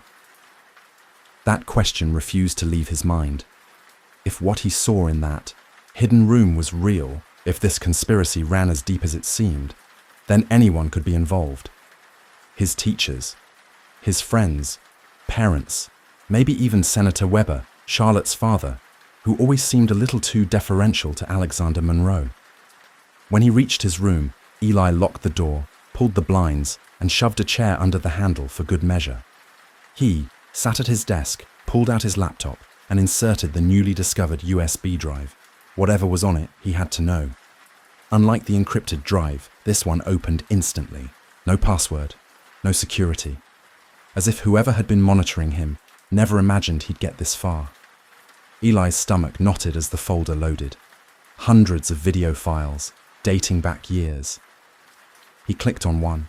He was 12. The footage showed him asleep, the camera angle high, likely mounted on his bedroom ceiling. He felt sick. Another file. Eli in his school classroom, laughing with classmates. The angle suggested it came from inside the wall or ceiling, some covert lens hidden in plain sight. He kept clicking. Footage of him playing tennis, studying in the library, talking to friends about things he barely remembered. All of it recorded. Every moment. Every detail. Someone had been watching his life like it was a show. Then he noticed the most recent file. 3 days ago, a private conversation in the kitchen with his mum. She had mentioned feeling clearer lately, more like herself, after they reduced her medication dosage. Eli remembered brushing it off at the time. Now he couldn't. A cold, crawling realization washed over him. His mother wasn't sick, not the way they'd said.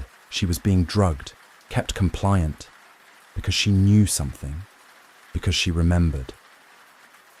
His hands trembled as he opened the final item in the folder. Not a video. This was a document. A clinical report titled Psychological.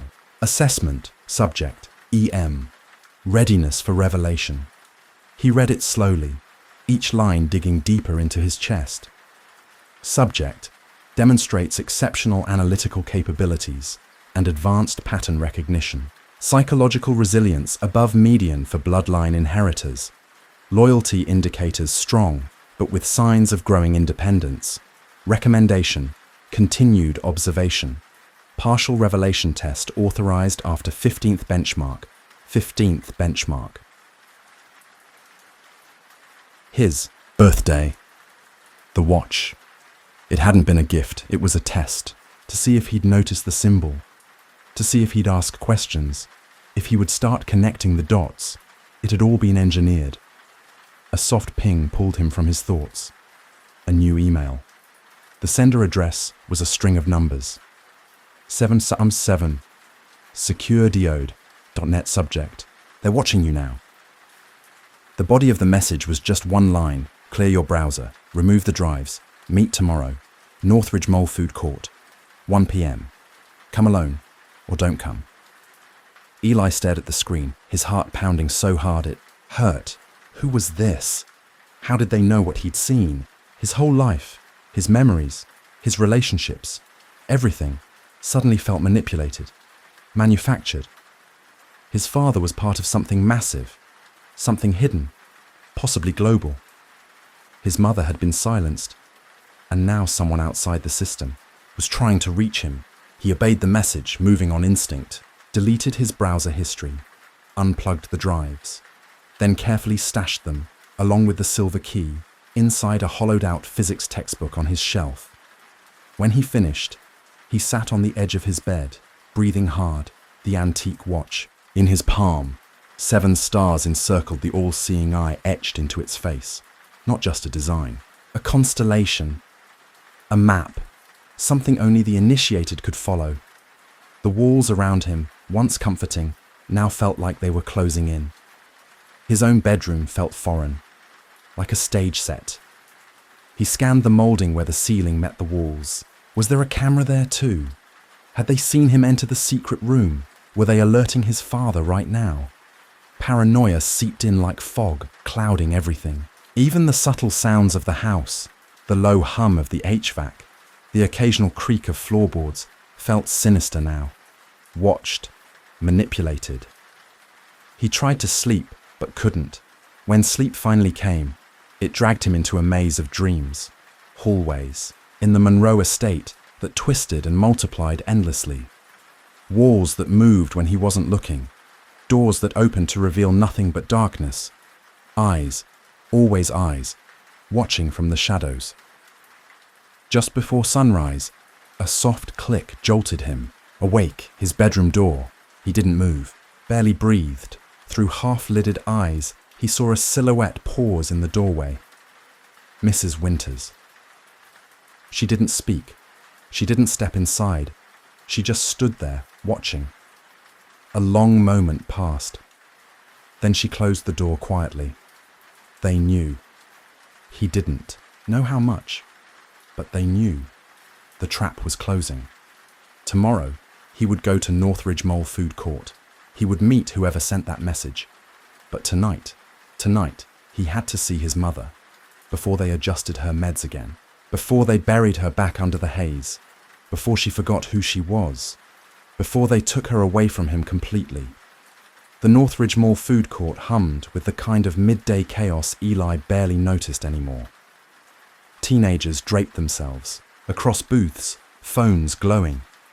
Parents juggled strollers and trays.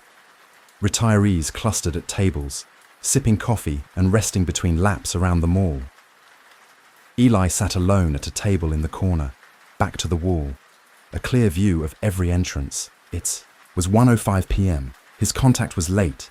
He tried to steady his nerves, replaying the night before. He'd managed to visit his mother. She'd seemed clearer than she had in weeks. Sharp, like something inside her had snapped into focus. He'd taken a risk, pulling out the watch and showing it to her. Her eyes had widened, not with surprise, but recognition. She'd whispered, "Hide it now." He leaned in. "Why? What is it?" "They use it to mark the chosen, the ones who've been selected for the path." Her voice was taut with urgency. "Who are they? What path?" Sarah. Monroe had grabbed his wrist, her grip unexpectedly strong. "Your father wasn't always one of them," she said quietly. "We were young, idealistic. Then they came, recruited him, promised power beyond anything we imagined." Her eyes flicked toward the hallway. Her voice dropped to barely a breath. "But power always demands sacrifice." Before she could say more, Nurse Lambert entered, evening meds in hand. His mother had looked at him one last time, desperate, silent, then swallowed the pills without protest. Now, sitting in the food court with fluorescent lights buzzing above and fryer grease clinging to the air, her words echoed in his skull. Power demands sacrifice. What had his father sacrificed? What was going to be asked of him? "Don't look up when I sit down." The voice cut through his thoughts. Calm, precise. A man slid into the seat across from him. Mid-40s maybe. Pale, blue button-down shirt, khakis, a wedding band. He could have been a high school teacher, an office worker, entirely forgettable, by design.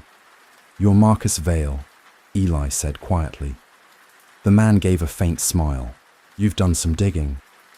"Not enough to find you. Your name was in a list, on the USB drive. Purged associates. You were one of them." Marcus gave a slight nod, unwrapping a sandwich from a brown paper bag. "So, you found more than just your father's study?" "Impressive." Eli's voice dropped. "How did you know to contact me?" "I've been watching the Monroe estate for years," Marcus said simply, biting into the sandwich. "Waiting. I saw you take the watch.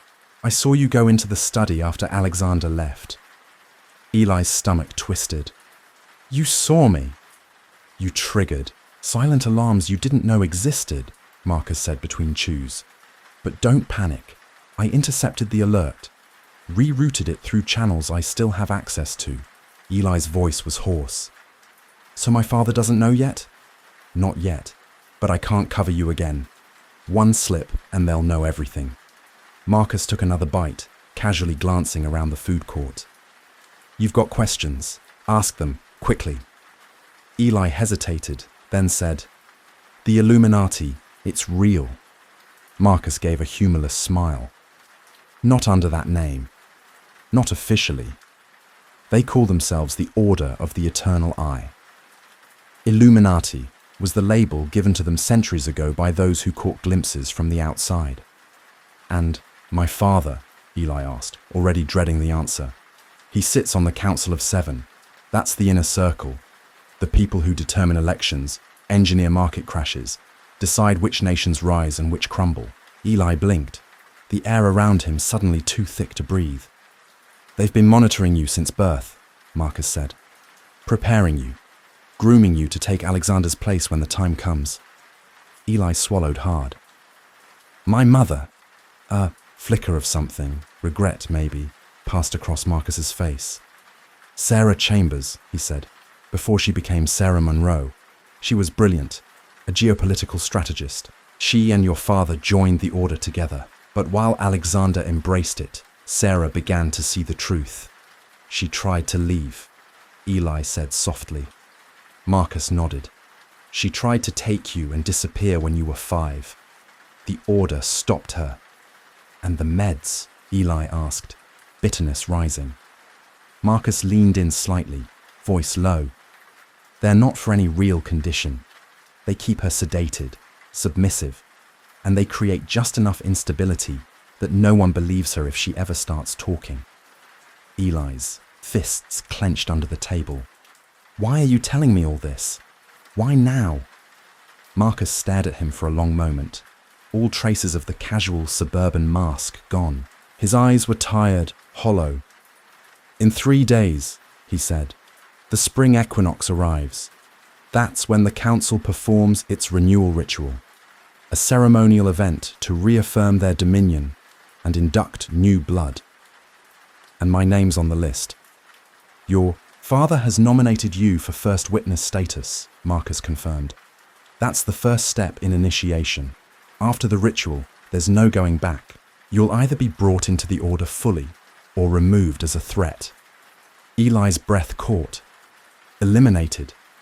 They don't leave loose ends, Marcus said grimly. But why help me? Eli asked. What's in it for you? Marcus didn't answer right away. He looked down at his hands, then back at Eli. I was like your father once, he said quietly. I believed in their mission, humanity guided from the shadows, controlled evolution, a necessary hand on the wheel. His jaw tightened. Then I saw what that really meant, what the sacrifices looked like, the people they erased, the families destroyed. He pushed the sandwich wrapper aside. The order sees itself as eternal, untouchable, but they're rotting from the inside. And maybe, just maybe, someone like you could be the crack that lets the light in. Eli sat in stunned silence. Everything he thought he knew about his life, his family, was crumbling. 3 days, Marcus said again. You have that. Long to decide. Accept the path or destroy it. He stood. But whatever you choose, you'll never be safe again. Then he walked away, leaving Eli alone in the noise, the weight of generations pressing down on his shoulders.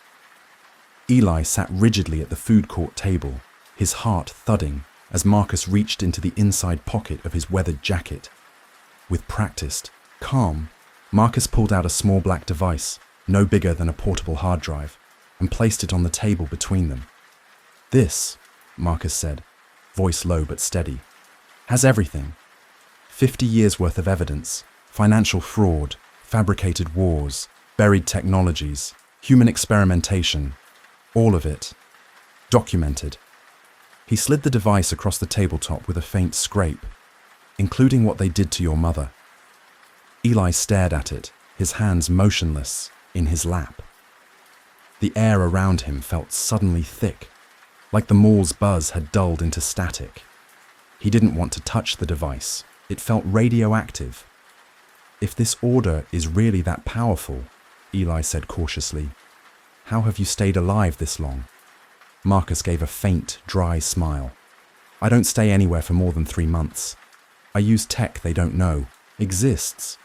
I took it before they realized I was gone. He paused, his jaw tightening. And I had help from people who wanted out. There are others like you.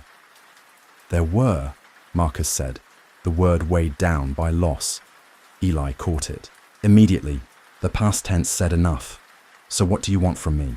Eli's voice cracked slightly. I'm 15. That doesn't matter, Marcus said grimly. Not to them. The Monroe bloodline has been part of the order for 7 generations. You've already been molded. Your school, your friends, the clubs, the sports, They've been shaping you your whole life, training you, without your consent. He glanced down at his wristwatch, then stiffened.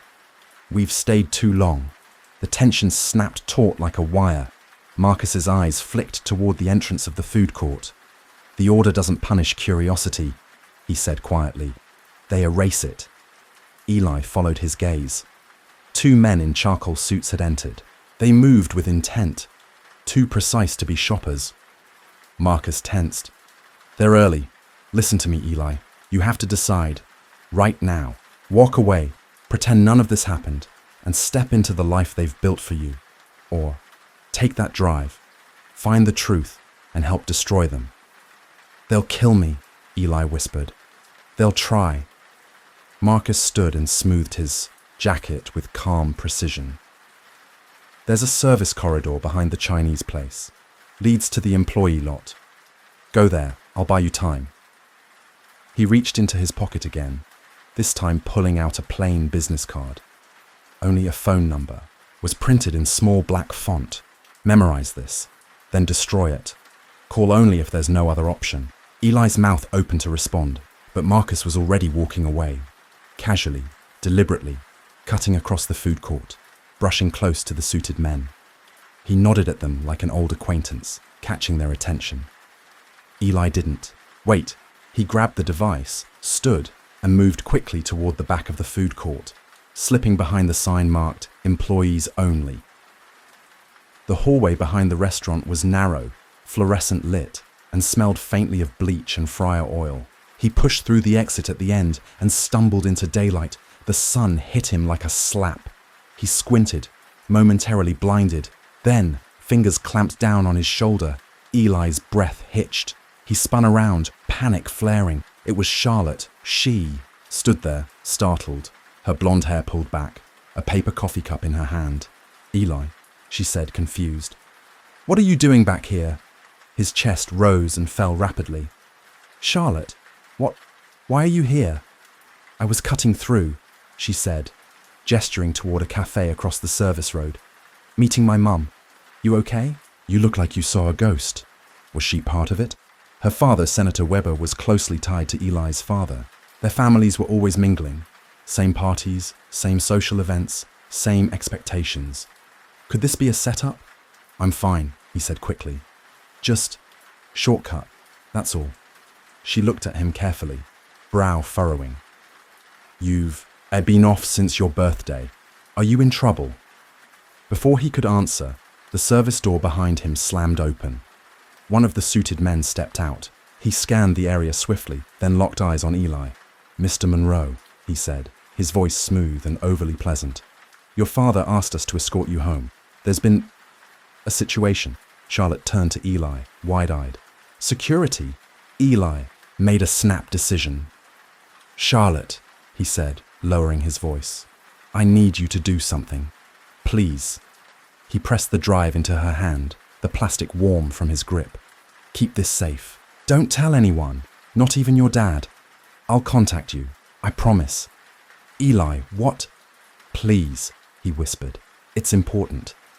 She nodded slowly, slipping the device into her purse just as the man approached. Mr. Monroe, we really must go. Eli nodded, keeping his expression even. Of course. My father's safety comes first. The man blinked, just a half second, but it told Eli enough. They were using his father as bait. Charlotte, Eli said, raising his voice slightly, tell your father I'll have to miss our discussion group this week. Her brow lifted slightly, then she caught on. I'll let him know. He'll be disappointed. The man guided Eli toward a sleek black SUV parked near the loading dock. As he climbed inside, Eli glanced back once. Charlotte stood there alone, watching him leave, her face a mix of fear, confusion, and something else, determination. He had just made Charlotte a target. There was no denying that. But maybe, just maybe, she could also be an ally, someone outside the Order's surveillance net, someone who could still make choices. Inside the SUV, the man who introduced himself simply as Reed sat upright in the passenger seat, hands folded, posture crisp. The interior was sleek, clinical, like everything else tied to the Monroes. The other suited man was gone. "Where's your colleague?" Eli asked, trying to sound casual, masking the churn in his stomach. "Continuing his assignment," Reed replied, not even glancing back. Marcus, either they had caught him or the chase, was still on. Eli clenched his jaw. The ride back to the Monroe estate took 20 long minutes. Eli stared out the window, tapping out a quick text to Charlotte under the pretense of checking Instagram. "Sorry about that. Family security tends to overreact." "Everything okay?" Her reply came fast. "All good. Got what you needed. Call me later." Relief rushed over him like cool air after fire. She had it. The drive. At least for now, the truth was out of their reach. When they pulled into the circular driveway, Eli blinked. His father's sleek black car was already there. He wasn't supposed to be back from Zurich until tomorrow. Reed escorted Eli into the house. Mrs. Winters, the longtime housekeeper, stood in the foyer, arms folded tightly. "Your father's in his study," she said quietly. "He wants to see you. Now." Eli's feet felt heavy as he walked down the corridor toward the study. Each step echoed like a countdown. What was he going to say? Deny everything? Act clueless? Or confront his father with everything he knew? The door to the study stood slightly ajar. Inside, Alexander Monroe stood by the tall window, the light casting his figure in stark silhouette. He didn't turn. "Close the door," he said, voice calm, almost tired. Eli shut it softly and stood still, waiting. The silence stretched, suffocating. Then Alexander turned. His expression wasn't angry. It was worse. It was disappointed, almost mournful. "You entered my private study while I was gone," he said. "Yes," Eli replied. "No point pretending." "And you met with Marcus Vale today." Eli's heart dropped. They'd been watching him, much closer than he'd realized. "He found me," Eli said quietly. Alexander nodded, like a scientist confirming a hypothesis. "Marcus was once a trusted part of our team," he said. "A brilliant strategist, but he let sentiment cloud his judgment. He began to question actions that were necessary." Necessary?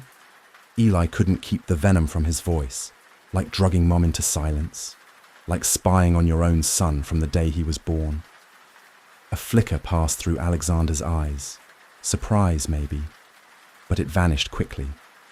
"Your mother made choices that put both herself and you in danger," he said calmly. "Yes, you were monitored. Not to imprison you, but to prepare you. Everything I've done has been to ready you for your birthright." "What birthright?" Eli snapped. "To be part of a secret cult pulling strings from the shadows." Alexander's face softened, just a little. "The order of the eternal eye doesn't manipulate, Eli. It guides. Left alone, humanity would collapse in chaos, war, climate disaster, extinction. We correct course. We nudge. We preserve. By deciding who lives and dies." Eli shot back.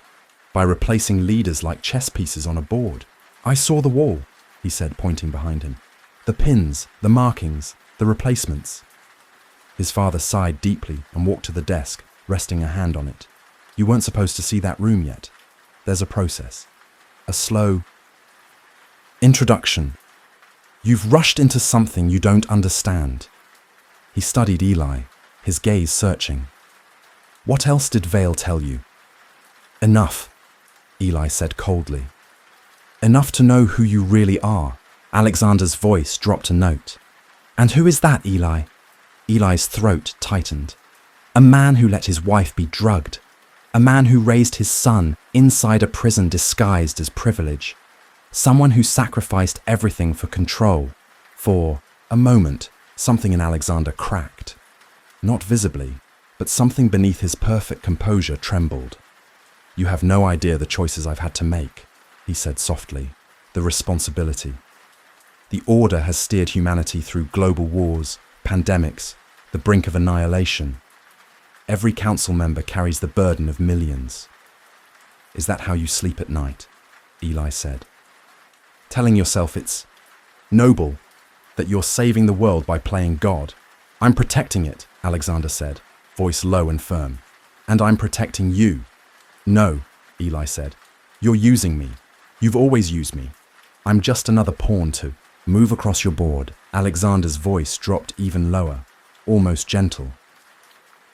You're not a pawn. You're my son. My heir. The continuation of a legacy that has quietly safeguarded civilization for centuries. The words sat between them, heavy and final. Eli thought about the files, the surveillance footage, the carefully crafted childhood, the synthetic freedom, every memory tainted now by manipulation. And if I refuse? He asked. He asked quietly. What happens if I refuse? Alexander's expression shifted instantly, his jaw tightening. That's not an option I'm prepared to discuss, he said, his voice clipped. The equinox ceremony is in 3 days. You will attend as first witness. It marks the beginning of your true education. He picked up a thick folder from his desk, the paper inside rustling softly. Veil has filled your head with distortions and half-truths.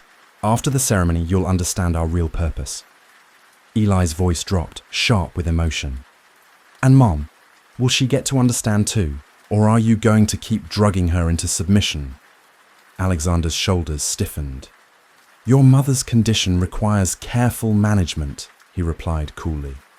When you take your place in the order, perhaps you'll understand the sacrifices we all make. The word hit Eli like a punch. Sacrifices. His mother's voice echoed in his mind. Power demands sacrifice. Alexander checked his platinum wristwatch, the one Eli had never seen him take off.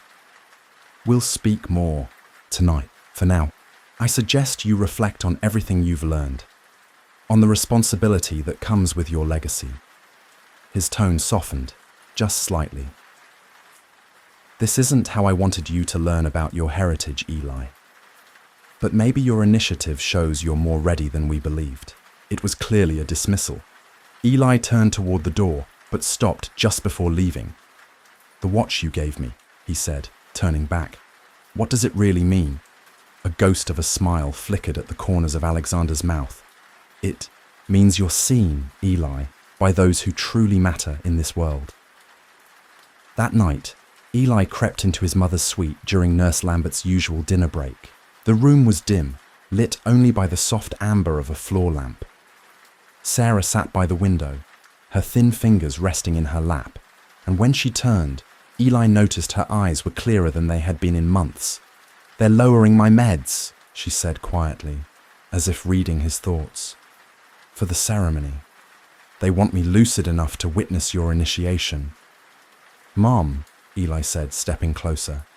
I need to know what's going on, what the order really is. She looked toward the door, as if to make sure they were alone, then nodded and gestured for him to sit. Her voice dropped to a whisper. They think they're shepherds of humanity, guiding progress, technology, politics, economics. They control which inventions go public and when. They shape public sentiment, manage information flow. Eli swallowed hard. How did Dad get involved? We both did, she said. We were recruited at university. We were young, brilliant, ambitious, idealistic. He was drawn to the power, the sense of destiny. Me? I believed I could do good, that I could help build something meaningful. Her hands twisted in her lap, nails digging into her skin. But it wasn't what they promised. The reality, it was darker. What made you want to leave? He asked, already dreading the answer. Her expression changed, like a curtain, falling across her face. I found out what really happens at the equinox ceremony. She reached out, gripping his hands, her fingers ice cold. Your father, he wasn't always like this. They changed him, slowly, bit by bit. The man I married disappeared. In his place, the perfect order member, calculating, obedient, hollow. What happens in the ceremony? Eli whispered. But before she could speak, the door creaked open. It wasn't Lambert. Alexander stood in the doorway, his eyes narrowing as he took in the scene. Eli, he said firmly, I need you downstairs. Sarah's voice rang out, stronger than he expected. You're reducing my medication, remember? For the ceremony, so I can watch our son take his first steps toward becoming you. Alexander's jaw clenched. Nurse Lambert will administer the correct dosage. Then turning to Eli, he added, Now, please. Eli hesitated, then gave his mother's hand a gentle squeeze before following his father into the hallway. They didn't head to the study as he expected. Instead, Alexander led him deeper into the house, past rooms Eli barely remembered ever seeing. They entered a secluded wing, his father's private quarters. The space was stark, minimalist. Unlike the ornate decor of the main house, everything here was precise. Sharp lines, muted colors, no clutter. Everything had its place. Alexander led him into a room that felt more like a temple than a part of a home. It was silent, save for the soft hum of ventilation. 7 identical chairs were arranged in a perfect circle around a low table. At its center, a single candle burned with a steady flame. Tomorrow, Alexander said, you'll meet the other council members. He moved to the far wall and opened a tall cabinet. But tonight is your formal introduction to the path. Eli's voice was low but firm. I've already been introduced through the surveillance, the psychological tests. Alexander didn't flinch. Those were preliminary measures, surface-level assessments. The true initiation requires something deeper. He pulled out a wooden box, polished and inlaid, with the now familiar eye symbol. It caught the candlelight, casting shifting shadows across the floor. Eli felt his stomach knot as Alexander approached. What's in the box? He asked.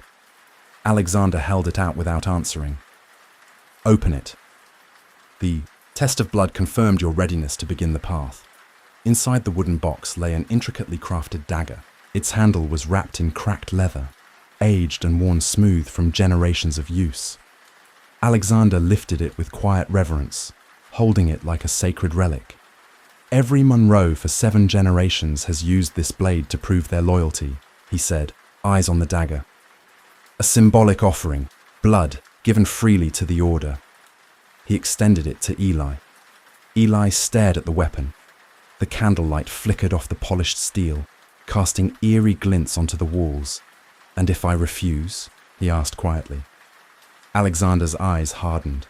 Then you reject your heritage, and all that comes with it. There was a pause, long enough for the tension to thicken, before Alexander added, his voice flat, including protection. The threat didn't need to be spelled out. Eli reached out and took the dagger. It was heavier than it looked, cold and solid in his palm. The weight of history, or expectation, pressed into his skin. A single cut across the palm, Alexander instructed, and recite, I offer my blood to the path, my mind to the order, my life to the eye. Eli held the blade above his hand, his pulse thundering in his ears.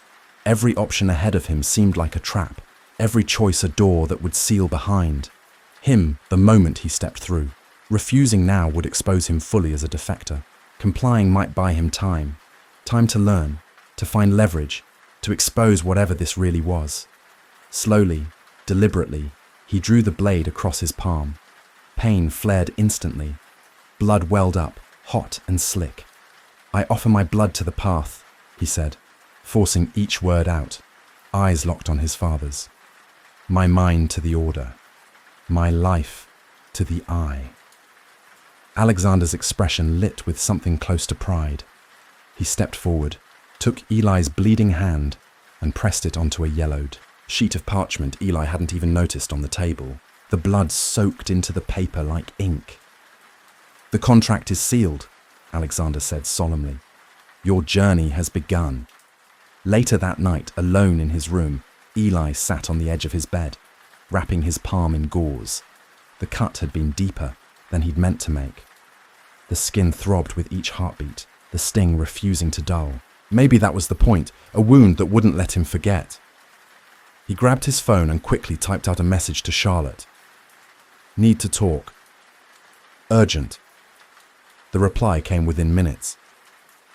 Parents' charity event tomorrow. Can meet at Waterstone. Pock, 3 p.m. He set the phone down and leaned back against the wall. He needed to find the files Marcus had hidden, and more than anything, he needed someone he could trust. Someone outside the order. Sleep refused to come easily. His dreams were feverish and scattered. Blood-filled chalices, blank-eyed watchers, a dozen fingers pointing at him from the shadows. He woke before dawn, breath shallow, hand aching. After breakfast, he walked down the hall to check on his mother. He froze in the doorway. Her room was unrecognizable. The medical machines were gone. In their place stood elegant furniture. Heavy drapes, a polished vanity, and a wardrobe he'd never seen before. Sarah sat in a cushioned chair, a stylist silently working on her hair and makeup, with meticulous care. "Mom?" Eli said softly. Sarah met his eyes in the mirror. Her gaze was sharp, lucid. "They're preparing me for the ceremony," she said, her voice cool. "Making sure I look the part, the devoted wife, the proud mother." The stylist, a slim woman with a vacant expression, continued working without acknowledgement. "Where's Nurse Lambert?" Eli asked. "She won't be returning for a few days," Sarah answered carefully. "They've deemed me stable enough to participate. Fully." Eli didn't need it spelled out. They'd taken her off the medications, not for her well-being, but so she could be mentally present when they initiated him. Another manipulation. Another psychological move in a game he barely understood. "I need to run into town," he said, "for a school project, just picking up supplies." Sarah's eyes flicked to the stylist, then back to him. A flash of warning. "Be careful what you bring home, Eli," she said gently. "This house sees everything." The stylist paused briefly, her fingers freezing over a lock of Sarah's hair. Her eyes narrowed, ever so slightly. "Just regular supplies," Eli said with a disarming smile. "Nothing strange." At 2:40 p.m., Eli arrived at Waterstone Park. He had convinced Reed to stay in the car by pretending he had a group project, meeting. The park was moderately busy, families on blankets, joggers moving through the paths, but not so crowded that they couldn't speak privately. Charlotte sat alone on a bench near the lake, her usual poise traded for something more tense. She stood as he approached. "Eli," she said, folding her arms. "What's going on?" "My dad came home last night," she continued before he could answer. "He said there was unusual activity at your house. Then he had a long call with your father. Over an hour." Eli felt his stomach drop. If her father was involved, then Weber was almost certainly part of the order too. "Did you bring the device I gave you?" he asked quietly. Charlotte nodded and pulled a small flash. Dry from her purse, her hand trembling slightly. "I didn't look at it," she said, eyes darting to Eli's. "But Eli, I'm scared. My dad's been acting weird since your birthday party, making cryptic phone calls. Yesterday, I overheard him say something about preparing for the equinox. It didn't make any sense." Eli's pulse quickened. So it was true. Senator Weber wasn't just connected to the order. He was involved, deeply. The web stretched wider than Eli had ever imagined. "Charlotte," he said carefully, "I need to tell you something that's going to sound completely insane." She looked at him with concern, but didn't interrupt. "My father is part of a secret organization called the Order of the Eternal Eye. They manipulate world events, economies, wars, governments from the shadows, and they've been grooming me to become one of them." Charlotte didn't laugh. She didn't scoff or call him crazy. Instead, her face went pale. "The symbol," she whispered, "an eye in a triangle, surrounded by 7 stars." Eli blinked. "How do you know that?" I found a medallion in my father's safe last year, she said quietly, glancing out toward the lake like she expected it to start whispering back. It had that exact symbol. When I asked him about it, he said it was from a professional association and told me never to mention it again. Eli exhaled slowly, the pieces falling into place. He's one of them too. They call themselves the Order, Charlotte said, voice tinged with disbelief. But you're saying it's the Illuminati? Some people call them that, Eli said. Some conspiracy theories are apparently rooted in truth. He held up the device. This has evidence, real evidence, financial manipulation, engineered conflicts, targeted assassinations, all of it orchestrated by the Order to keep control. Charlotte stared at him. Why would they let you see that? Why tell you? They didn't, Eli said. I found it myself. And tomorrow night, at the equinox ceremony, they're planning to initiate me into their ranks. He lowered his voice. I need to stop them. I want to expose everything. Charlotte sat in stunned silence for a few moments, her grip tightening on the drive. What do you want me to do? Keep this safe. Eli tapped the flash drive in her hand. If anything happens to me, you need to find a way to release the information. There's a man named Mr.XFiles. He tried to help me. I think they've already got him. That's why you're telling me this. She looked up at him, her voice shaking. Just in case. Eli met her eyes. Partly, but mostly because I don't know who else to trust. Everyone in my life is either part of this or being manipulated by it. Charlotte looked down at the device, then slipped it back into her purse and zipped it shut. My mum's taking me to my grandma's tomorrow for the weekend. Dad said he has important business and can't come. She paused, her voice hesitant. I could try to get into his office before we leave, see if there's anything about this ceremony. No, Eli said quickly. It's too dangerous. If they catch you. They won't, she said firmly, cutting him off. Her eyes burned with something between fear and defiance. My dad's been a stranger to me for years. Now I think I understand why. If he's part of something like this, I want to know. She stood and gave him a quick hug, the kind of hug that said more than words could. Be careful, Eli, she whispered. This all sounds bigger than us. Eli nodded. It is, but someone has to stand up to them. When Eli returned home, the estate felt like it had been turned inside out. The usual calm was gone. New staff, faces he didn't recognize, moved with precision, setting up what had been described as a business retreat for his father's associates. But Eli saw the truth in the extra security stationed at every entrance. Men like Reed stood silently, watching everyone and everything. Without a word, Eli was led straight to his father's study. Alexander Monroe stood waiting, arms folded, beside a tall, narrow man in a sharply tailored grey suit. The stranger had the sharpness of someone who measured everything and found most things lacking. Eli, Alexander said with forced warmth, this is Mr. Gray. He'll be conducting your final assessment before the ceremony tomorrow night. Mr. Gray stepped forward, his gaze sharp and cold as winter glass. We understand you've had contact with Mr.XFiles. The bluntness of the question caught Eli off guard. His mind raced. He approached me at the mall, Eli replied, keeping his voice even. And what did he tell you about the Order? Gray asked. Eli paused, choosing his words with care. He said the Order manipulates world events, that my father sits on a ruling council, that I've been raised to eventually take his place. Gray didn't flinch. Did he give you anything? Documents, devices, a contact? A phone number, Eli admitted. I memorized it. Then I destroyed the card like he told me to. And you haven't contacted him since? No. Gray and Alexander exchanged a long look. Vale was detained yesterday, Gray said, his tone almost casual. He operated outside of our surveillance network for too long. His recent contact with you required intervention. Eli felt the cold certainty settle in his chest. They were tightening the net.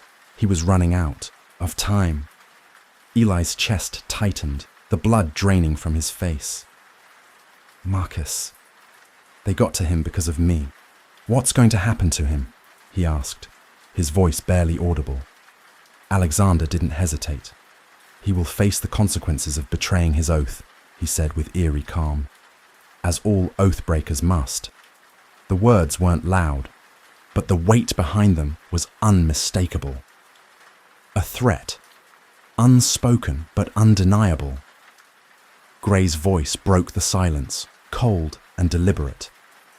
Tomorrow's ceremony is significant, Eli. As the first witness, you will not only observe the Order's true purpose, but also make a choice that will define your future. Eli stared at him. What choice? Whether to embrace your birthright or reject it. Gray's smile was thin and without warmth. It's a formal choice, of course. The correct answer is self-evident to those worthy of the path. When Gray finally left, Alexander didn't. He rested a firm hand on Eli's shoulder, a calculated gesture of fatherly control. Son, he said softly, I understand this is a lot to take in. Ideally, we would have introduced these ideas to you over time, like you did with Mum. Eli shot back, unable to hide the edge in his voice. Alexander's jaw clenched. Your mother's situation is complicated. She was once as devoted to the Order as I am. Her disillusionment came later, after she'd already made oaths she couldn't walk away from. Eli locked eyes with him. What exactly happens at the equinox ceremony? Alexander adjusted his tie, his movements precise, rehearsed.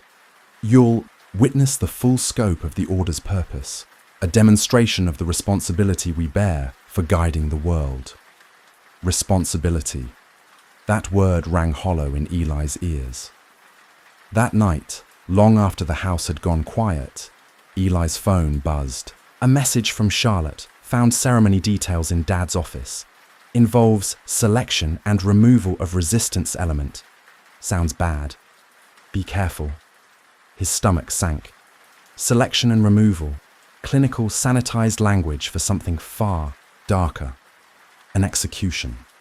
Was Marcus the resistance element? Another message came in. Also found guest list. 49 attendees besides the 7. Dad's bringing a second witness, so Charlotte's father was sponsoring another initiate. The Order wasn't just preserving power, it was growing it. Expanding their influence with a new generation of pawns. Then came a final message, short but loaded with potential. Leaving for grandmother's now. Take this. Attached was a photo, a blueprint of the Monroe Estate's security network. Cameras, override codes, access points. Charlotte had somehow managed to get it all.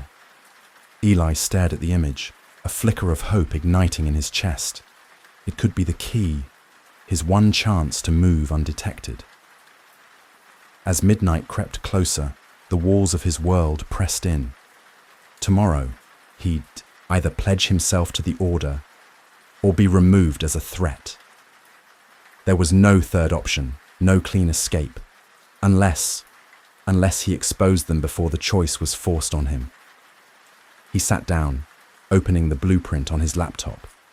His fingers trembled, slightly as he traced the layout of the surveillance network. If he could disable the cameras, just for a few minutes, maybe he could document the ceremony. Proof. Evidence that couldn't be denied or buried. It was risky, reckless even, but it was the only play he had left. His mother's words echoed in his memory. He wasn't always like this. They turned him into something else. Eli wouldn't let them do the same to him. Later that night, he crept quietly through the hallways of the estate, the ornate rugs muffling his footsteps. His mother's room was dimly lit. For once, she was alone, sitting upright on the edge of her bed, staring out the window like she could see something beyond the trees.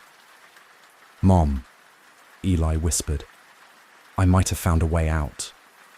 Sarah turned, sharply, startled. Her eyes were wide, but not with hope, with fear. "There is no way out, Eli," she said. "Not for me. Maybe not for you either." "I can expose them," Eli said. "Record the ceremony. Send it out if anything happens to me. They'll kill you. Her voice was flat, final. Not if I'm protected, he insisted. The evidence Marcus gave me, it's leverage. If I disappear, it goes public. Sarah stood slowly, walked to him, and grasped his hands. Her grip was stronger than he expected. Listen to me, she said, her voice low. The ceremony tomorrow, it's not just symbolic. The removal of resistance. It's real. Someone who's betrayed the order will be judged, executed, likely in front of you and the other initiates. Eli swallowed hard. Marcus. She nodded grimly. And after that, she continued, her voice now barely a whisper. You and the other first witnesses will be asked to prove your loyalty. Eli frowned.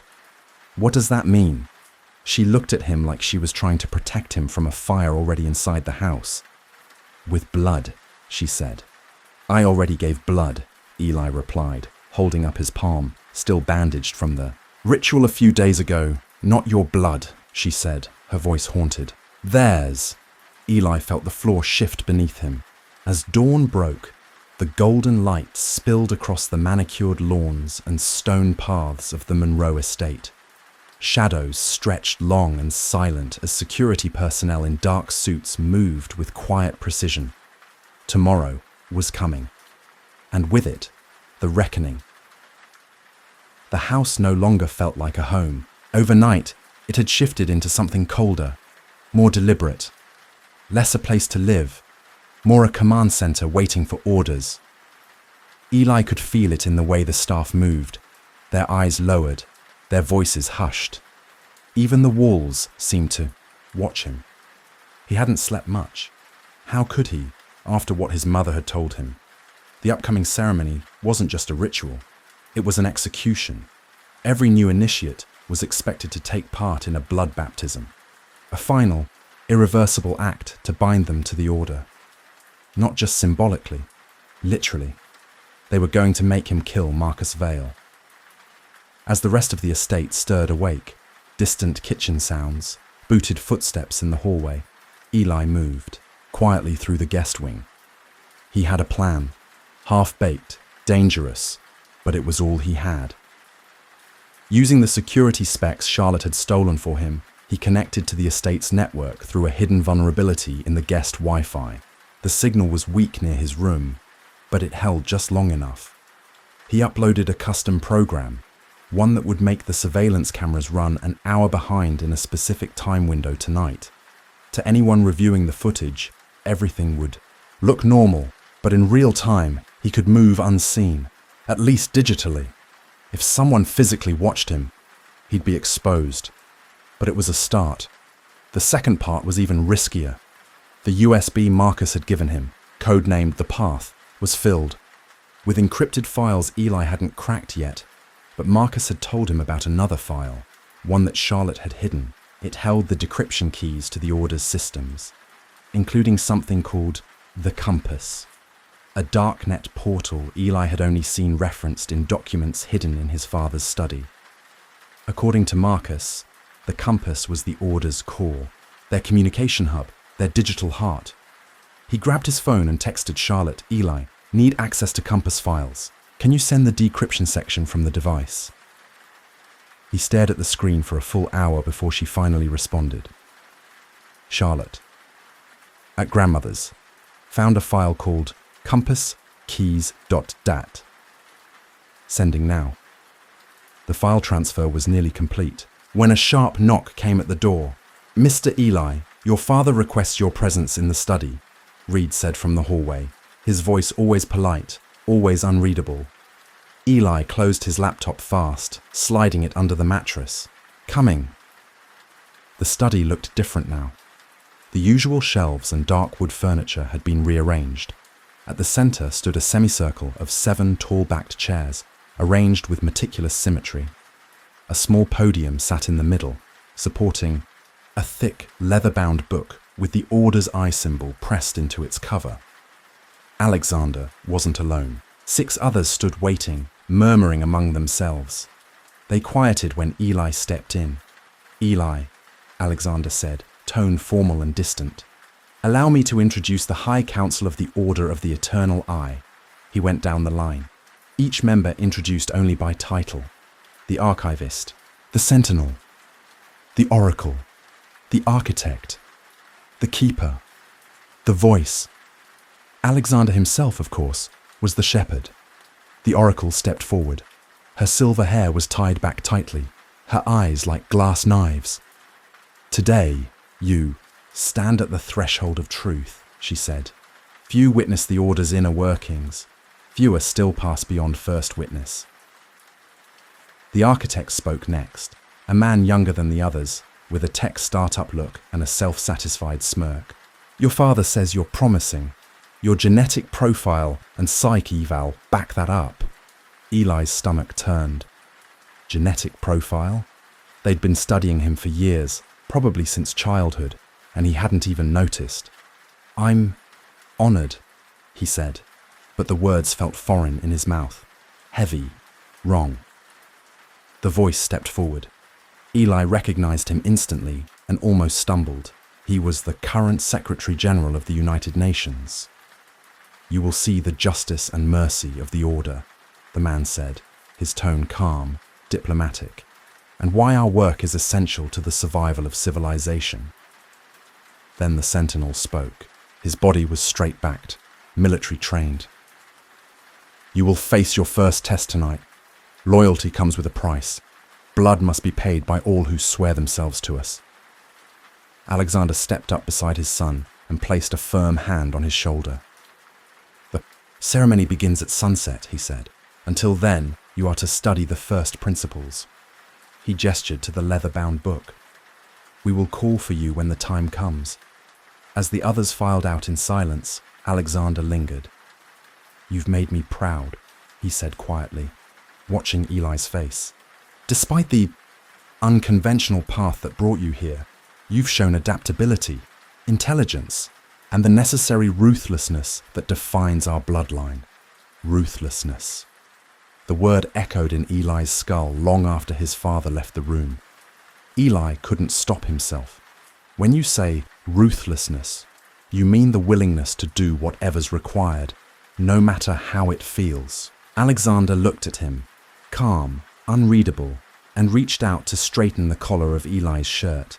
It was a rare gesture of affection, oddly gentle. "Yes," his father said, "that quality is in you. Tonight will reveal how deeply."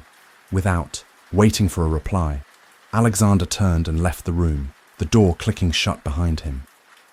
Eli exhaled slowly, then immediately grabbed the thick, weathered book from the podium, the one titled First Principles. It smelled of dust and leather, and the pages crackled as he turned them. The script was strange, an intricate cipher he'd seen before in his father's journals. But this time, an appendix had been added, a key to decode the text. Using the cipher, Eli began to work through the book. The first pages laid out the foundation of the Order's belief system. Humanity, it claimed, was inherently short-sighted.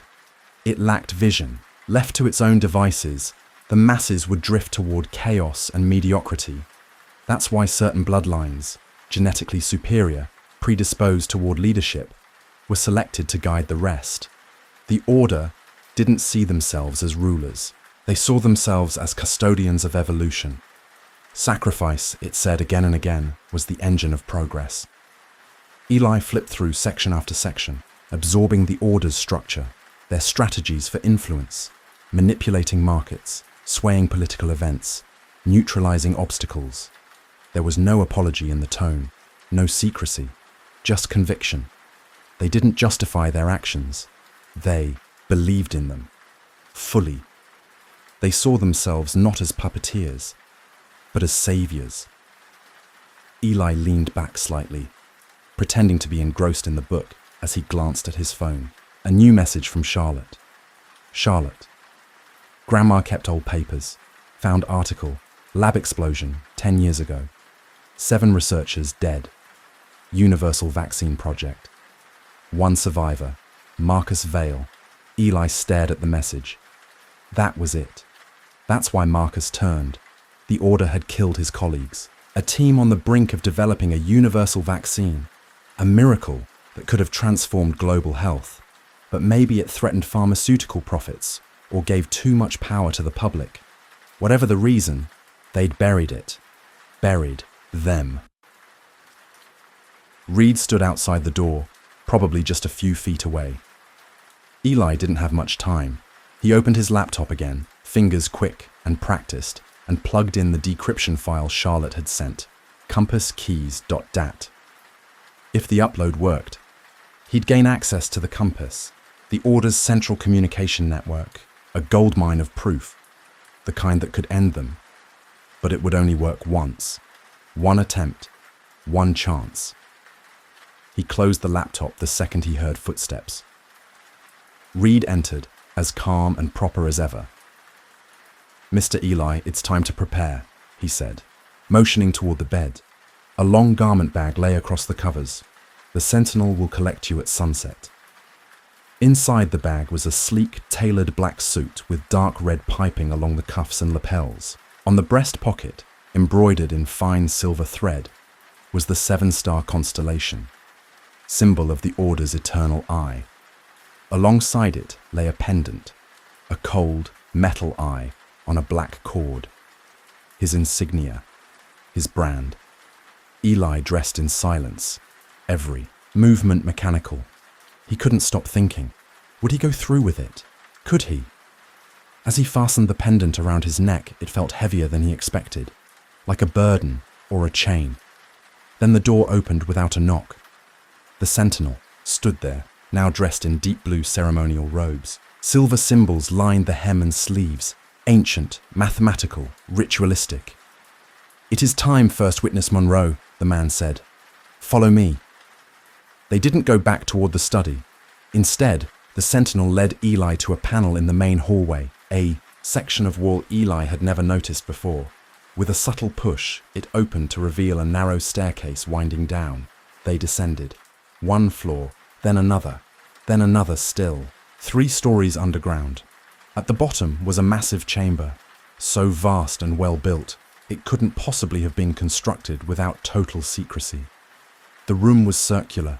Rows of tiered seating surrounded a central platform like an ancient amphitheater. At the center stood a large altar made of polished black stone. 7 thrones, yes, thrones, stood behind it, elevated, each bearing a distinct symbol of one of the council members. Above it all was a massive screen glowing with the Order's insignia. The Eye. The chamber was already filled. 49 figures, in matching robes, seated in the shadows, each wearing a pendant like his, but simpler, less ornate. The number matched what Charlotte had told him.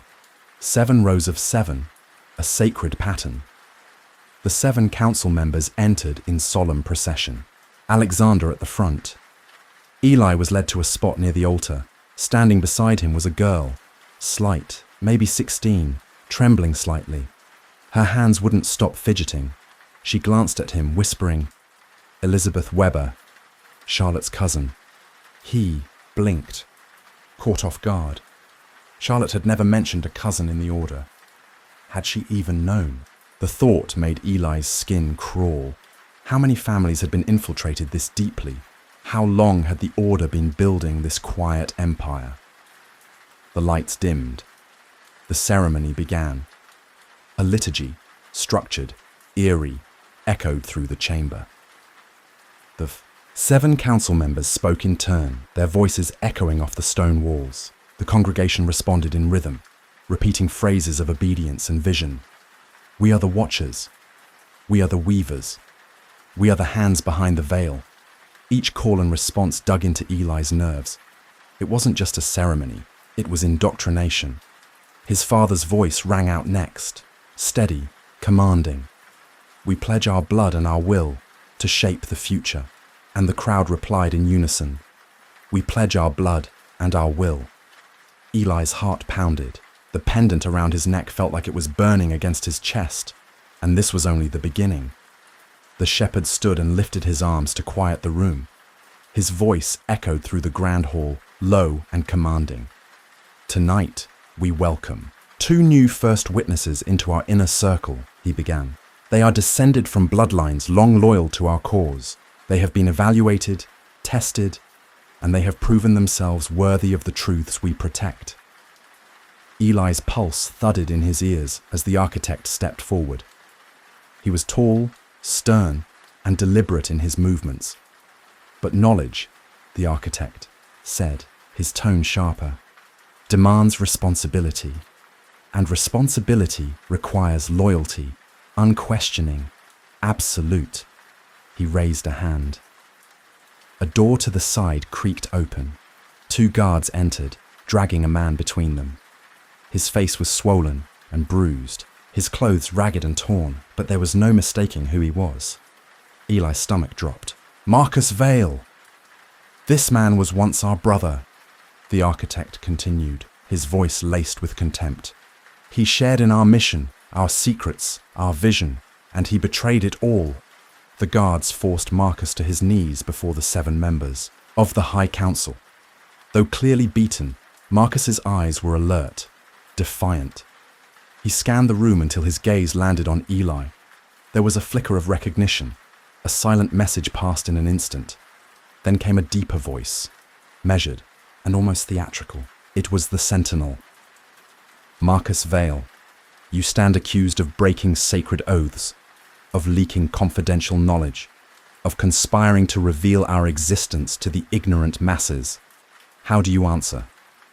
Marcus lifted his head, shoulders bracing against the pain. I joined the Order to help humanity, he said, voice raw but unwavering. Instead, I saw you hoard technology that could save lives. I saw you rig economies while people starved. I saw you silence anyone who asked why. He exhaled. Steady now. So yes, I broke my oath to you, but only to keep my oath to them. A ripple of hushed voices swept the room, quickly stifled by a sharp gesture from the Sentinel. The accused has spoken, Alexander said, stepping forward. The council has reached its decision. He turned to face Marcus directly. Marcus Vale, you are found guilty of treason against the Order. The sentence is final and irreversible. Removal. From the shadows, the Oracle emerged, carrying a black velvet box in her hands. She opened it with ceremonial care. Inside were 2 daggers, larger and more vicious than the one Eli had used during his initiation. As tradition demands, the Oracle said solemnly, the sentence will be carried out by those newly welcomed into our ranks. Their participation affirms their loyalty and secures their silence. Eli's chest tightened. His blood ran cold. The Oracle extended the cushion toward them. Take the implements of justice, she commanded. Prove you are worthy of our trust. Elizabeth Weber moved first. Her face was pale but resolved, her fingers steady as she picked up the first dagger. Eli's hand hovered above the second hilt. It felt heavier than it looked. Solid, merciless. Is this who I am now? Alexander raised his voice, commanding the room. The removal will be witnessed by all. A shared covenant of purpose, he said. First witnesses, step forward. Eli's body moved, but his mind was screaming. Every step forward felt like another inch into quicksand. If I do this, I become them. But if he refused, he wouldn't walk out of this room alive. They'd kill him, and likely Charlotte too. There had to be another way. A sliver of hope clung to the desperate plan he'd been working on since morning. As he neared Marcus, Eli discreetly activated the modified program he'd uploaded into the Order's surveillance system. If Charlotte was right, the cameras were now broadcasting a delayed feed instead of a live one. He had minutes, maybe less. Elizabeth lifted her dagger. Her jaw was clenched, eyes steely. She was already gone, indoctrinated, absorbed into the Order. Wait, Eli said, his voice firm, cutting through the charged silence. Heads turned. The first principles, he continued, louder now. Grant the condemned a final statement. We should honor our own traditions. Alexander paused, clearly not expecting the interruption, but he gave a curt nod. Proceed. Eli turned to Marcus. Their eyes locked for a beat. Just long enough. Speak your final words, traitor, Eli said loudly and deliberately, stepping to the side to block part of the council's view. Marcus didn't miss a beat. Very well. As Marcus launched into another passionate denunciation of the Order's corruption, Eli moved subtly, adjusting his stance, shifting his weight, and with one smooth motion, he slid a small flash drive from the lining of his sleeve into the panel on the floor behind him. The encryption keys were on it, everything Charlotte had compiled. He had only seconds left to make it count. Eli pressed the small drive into Marcus's bound hands, his grip steady despite the adrenaline, coursing through him. Enough! The sentinel barked, his voice thunderous. The traditions have been observed. First witnesses, complete your task. Elizabeth stepped forward without hesitation, dagger glinting in the overhead lights. But Eli moved faster. Instead of turning his blade on Marcus, he pivoted sharply and slashed through the cords binding the prisoner's wrists. Now, he yelled. Marcus didn't hesitate. Despite the bruises and the stiffness in his limbs, he dropped into a roll, narrowly dodging Elizabeth as she lunged at them. Her dagger flashed toward Eli, and he barely blocked it in time. The blade grazed his forearm, drawing a hot line of blood. The room exploded into chaos. Council members shot up from their chairs. Some charged forward in confusion, others stumbled back toward exits. Shouts rang out, overlapping, panicked and contradictory. Seize them! Protect the Seven! Get the Oracle out! The voices of the High Council clashed in a swirl of panic, their unity cracking as the unexpected rebellion took hold. Eli ducked under another swing and fought toward the raised platform at the center of the hall where the Seven kept their secure equipment. He saw the main terminal, a glass panel interface pulsing with pale blue light, and with one final lunge, jammed the flash drive into the port. Stop him! Alexander roared, surging through the crowd, but it was too late. The massive screen behind, the thrones blinked, flickered, and then the Order's symbol vanished. In its place, a swirling emblem appeared, the compass portal, the secure hub connecting the Order's global network. And then came the flood. File after file opened in rapid succession, cascading down the screen. Financial records detailing market manipulation, transcripts of political blackmail, suppressed technological breakthroughs, military contracts, targeted assassinations. Every secret, every lie, all laid bare in a 20-foot projection for every member of the Order to see. He's broadcasting, the architect screamed, white with panic. Shut it down! Kill the system! But Eli had already locked them out of the controls. Across the chamber, Marcus had reached a secondary console. His fingers danced across the keys. I'm mirroring. The data to external servers! He called out, sweat glistening on his brow. They can't stop it now! It's gone live! Alexander shoved through the crowd, his face twisted with fury and disbelief. He seized Eli by the injured arm, jerking him hard. What have you done? He snarled. You've destroyed everything. I've told the truth, Eli hissed, yanking his arm free. What happens next? That's on them. He motioned to the rest of the room. Dozens of Order members stood frozen, staring at the screen with widening eyes, their expressions shifting from confusion to horror. Not all of them had known. Not all had seen what the Seven kept buried. Some had believed they were serving a noble purpose, protecting the world, guiding it. Now they saw the truth.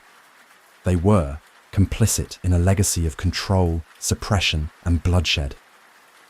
At the side of the platform, the sentinel reached a wall panel and slammed his hand against it.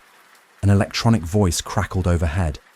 Containment protocol initiated. Facility lockdown. In 60 seconds. Marcus grabbed Eli's arm, pulling him toward the side exit. We have to go, now! They ran, dodging guards as the chamber erupted into shouts, gunfire, and stampeding footsteps. Ahead of them, a narrow passage opened into the emergency stairwell.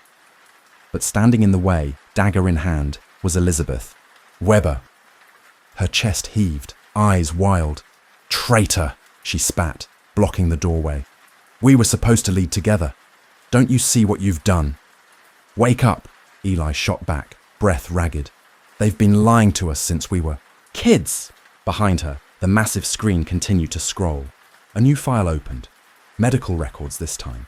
Experimental procedures. Genetic modifications. Her name appeared. Elizabeth Weber, Subject 27A Blackthorn. Treatment protocols. Prenatal enhancement. Neural pattern conditioning. Her eyes widened. Her grip on the dagger trembled. "What is that?" she whispered. What did they do to me?"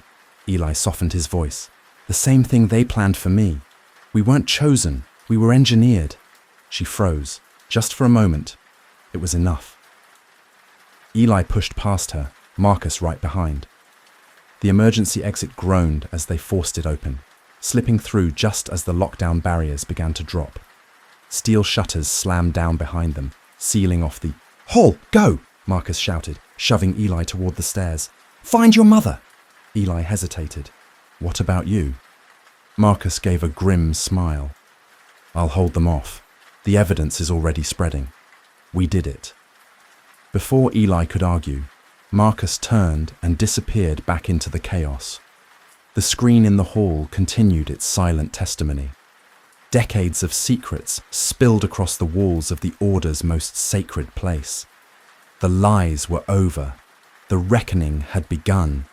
The desert wind howled across the dry plains, rattling the loose sheets of tin on the old Navarro ranch house. Lightning lit up the sky in jagged flashes, clawing at the clouds like angry fingers. Rain fell hard against the dusty window panes, a rare and violent storm for a New Mexico summer. Inside, Betty Navarro, a 19-year-old rancher's daughter, stood by the back door, gripping a lantern that wavered with each gust. Her father, Miguel, had rushed out minutes earlier, muttering that the storm could spook the cattle. He hadn't taken a coat. The thunder cracked again, low and close, rumbling through the wooden floors beneath her boots. Betty took a shaky breath and stepped back into the kitchen, reaching to turn down the lantern so she could sit and wait. But then something outside flared, bright and sharp. Not lightning. Something else. She spun toward the open doorway, heart skipping. A streak of burning light cut across the black sky, trailing sparks like someone had scraped a hunk of molten metal through the clouds. It arced over the ranch and vanished behind the ridge beyond the fields. Then came a sound, loud, echoing, not quite an explosion but close, and the ground shivered under her feet. Betty's pulse raced. A plane crash. She ran out into the rain, shouting for her father. "Papa!" No answer, just the wind and the storm. Grabbing her slicker from a hook, she slipped it on and hurried into the night. Mud pulled at her boots as she crossed the yard and scanned the dark fields. In the distance, past the far fence line, an eerie glow flickered orange and blue. The cattle were in a frenzy, bellowing loud and desperate. Something had definitely come down. Something big. Maybe wreckage, maybe worse. She pressed forward, blinking against the rain, praying her father was okay. By morning, whispers were already spreading through Roswell like wildfire. Someone said strange debris had been found out on the Navarro place. Scraps of metal that flexed and bounced back to shape, markings no one could explain. At first, the Army airfield confirmed the rumors. It was a flying disc. Then, just hours later, they changed the story. Weather balloon. Just a mix-up. Nothing important. But not everyone was convinced. Some swore the metal couldn't be from a balloon. Others shrugged and figured it was just another top-secret government thing. Most folks let it fade away. But those who'd seen the lights in the storm couldn't shake the feeling that something strange had happened. That same day, Daniel "Danny" Cole, a fresh-faced junior reporter at the Roswell Record, sat behind the wheel of his beat-up truck, with a notepad and a growing sense of excitement. His editor had given him a single instruction, tossed over a coffee-stained desk. Find out if this is news or horse crap. Danny had heard enough in town to know there was something worth chasing. People said Miguel Navarro came in early that morning, rattled, talking about strange metal in his grazing fields. Then the army showed up and clamped it all down. Too late. The gossip was already blazing. Driving out toward the Navarro ranch, Danny spotted a convoy of army trucks heading back to Roswell, Tarps covered long crates in their beds. The sight gave him a chill. Why the secrecy over a balloon? He muttered to himself. The dirt road to the ranch crunched under his tires. As he pulled up, he saw Betty Navarro by the fence, arms crossed, her clothes still stained with mud from the night before. She watched him approach, her eyes sharp and cautious. Danny raised his hands slightly. "I'm not military," he said. "I'm just a reporter, trying to figure out what happened. That's all." Betty looked him over for a moment, then nodded slowly. "Everyone wants answers," she said, her voice tired. "But the army already told us to shut our mouths, said it's classified. My dad, he just wants to know what landed on his land." She led him through the pasture. The tall grass was flattened in strange patterns, and there were patches of scorched earth. "He went out in the storm," she said quietly.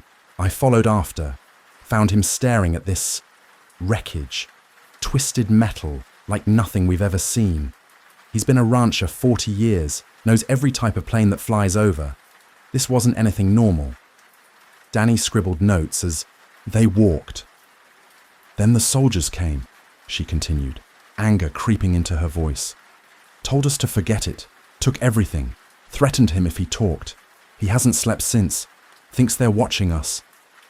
"Where is he now?" Danny asked gently. "Resting, shaking like a leaf. He's scared, and that's not like him." She paused, then motioned him toward a small shed near the barn. Inside, she pulled out a metal box tucked under a bale of hay. From it, she took a piece of metal, L-shaped, dull silver, about the size of a paperback. "My dad slipped this into his pocket before they came," she said, holding it out with trembling fingers. Danny took it carefully. It was feather light, cool to the touch, looked like aluminum, but felt different. He turned it over in his hands, silent, as the wind picked up again outside. He guessed it was aluminum, light, smooth, but when he pressed his thumb into the metal, it left no mark, not even a dent. Danny tried harder, pressing with both thumbs, even bending with all his might. Still nothing. Then Betty took it back from his hands. Without effort, she folded the piece nearly in half. Danny's mouth dropped. The moment she let go, it snapped back into its original L shape. No crease, no warping, like it had never been bent. Danny's throat went dry. That's not normal metal." Before she could answer, an engine roared outside. They both startled, turning as a military jeep slid to a stop just yards from the shed. 2 men in olive uniforms jumped out, sidearms clearly visible on their hips. One of them barked, "Step away, that's government property." They approached fast and hard, expressions unreadable behind mirrored sunglasses. Betty stepped back, but clutched the strange metal against her chest, her chin raised defiantly. Danny's heart pounded. He tried to step in. "Wait, we're not doing anything wrong. This is her family's land. She owns—" "Hand it over. Now," the second soldier interrupted, voice cold. They didn't wait. One of them grabbed Betty's wrist and tore the metal from her grasp. She gasped, furious, but the men weren't interested in arguments. "Stop meddling," one said, his glare like ice. "Or you'll regret it." They turned and climbed back into their jeep. The engine growled to life, and in a burst of spinning gravel, they were gone, leaving a cloud of dust hanging over the shed and Betty shaking with rage. Danny watched them disappear, fists clenched, heart still racing. His gut twisted. Something was deeply wrong here, something far beyond bad weather or a downed balloon. Later that afternoon, the Roswell Army Airfield released a short, official statement. The object recovered was just a weather balloon, no cause for alarm. The sheriff's office echoed the same line. Everything was fine, but Roswell wasn't buying it. At the diner, at the hardware store, in whispers under porch lights, people were talking, flying discs, secret weapons, experimental tech. Some blamed the Soviets, others said it came from the stars.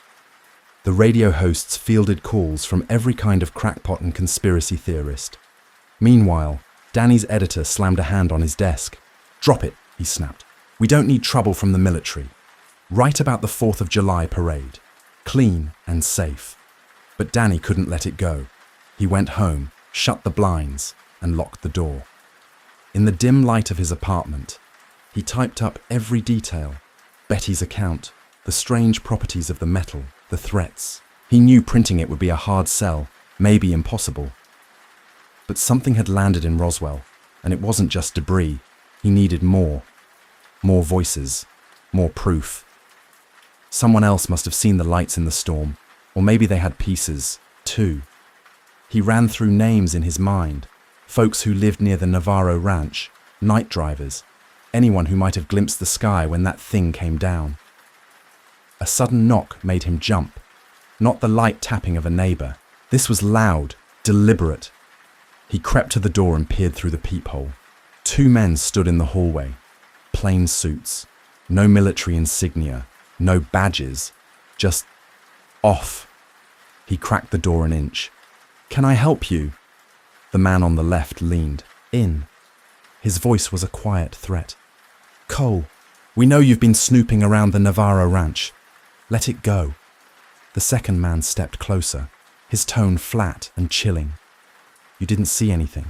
You remember that."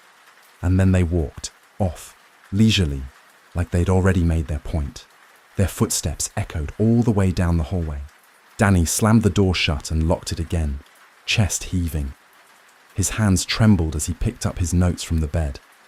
In less than 24 hours, he'd witnessed something crash from the sky, met men who behaved more like silencers than soldiers, and now he was being threatened in his own home.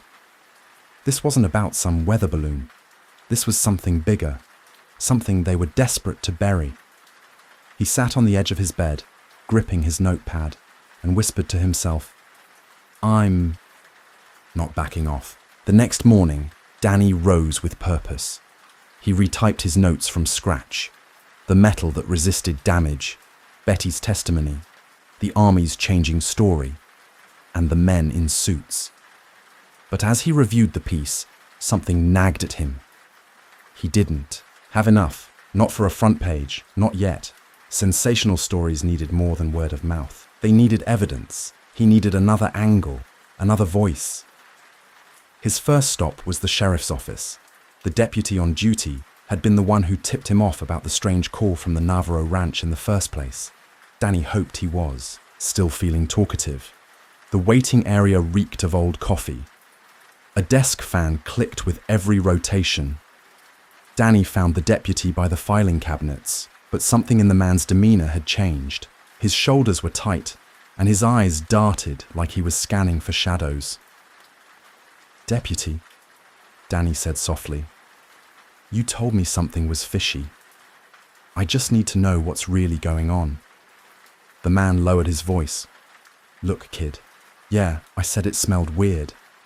And it does, but now we've got army suits. Some I've never even seen before. Coming in, telling me to shut my mouth. National security, they say. You understand what that means?" Danny nodded slowly. "They threaten me too." The deputy shook his head. "This thing, whatever it is, it's way above our pay grade. My advice, walk away, for your own good." Danny left the station more rattled than before. The deeper he dug, the darker it got. But he couldn't turn back now. Not when the truth was buried just beneath the desert dirt. And someone powerful was doing everything they could to keep it that way. The deputy's face tightened, and his eyes dropped to the floor. He looked like a man about to slam a door. "Shut and never open it again.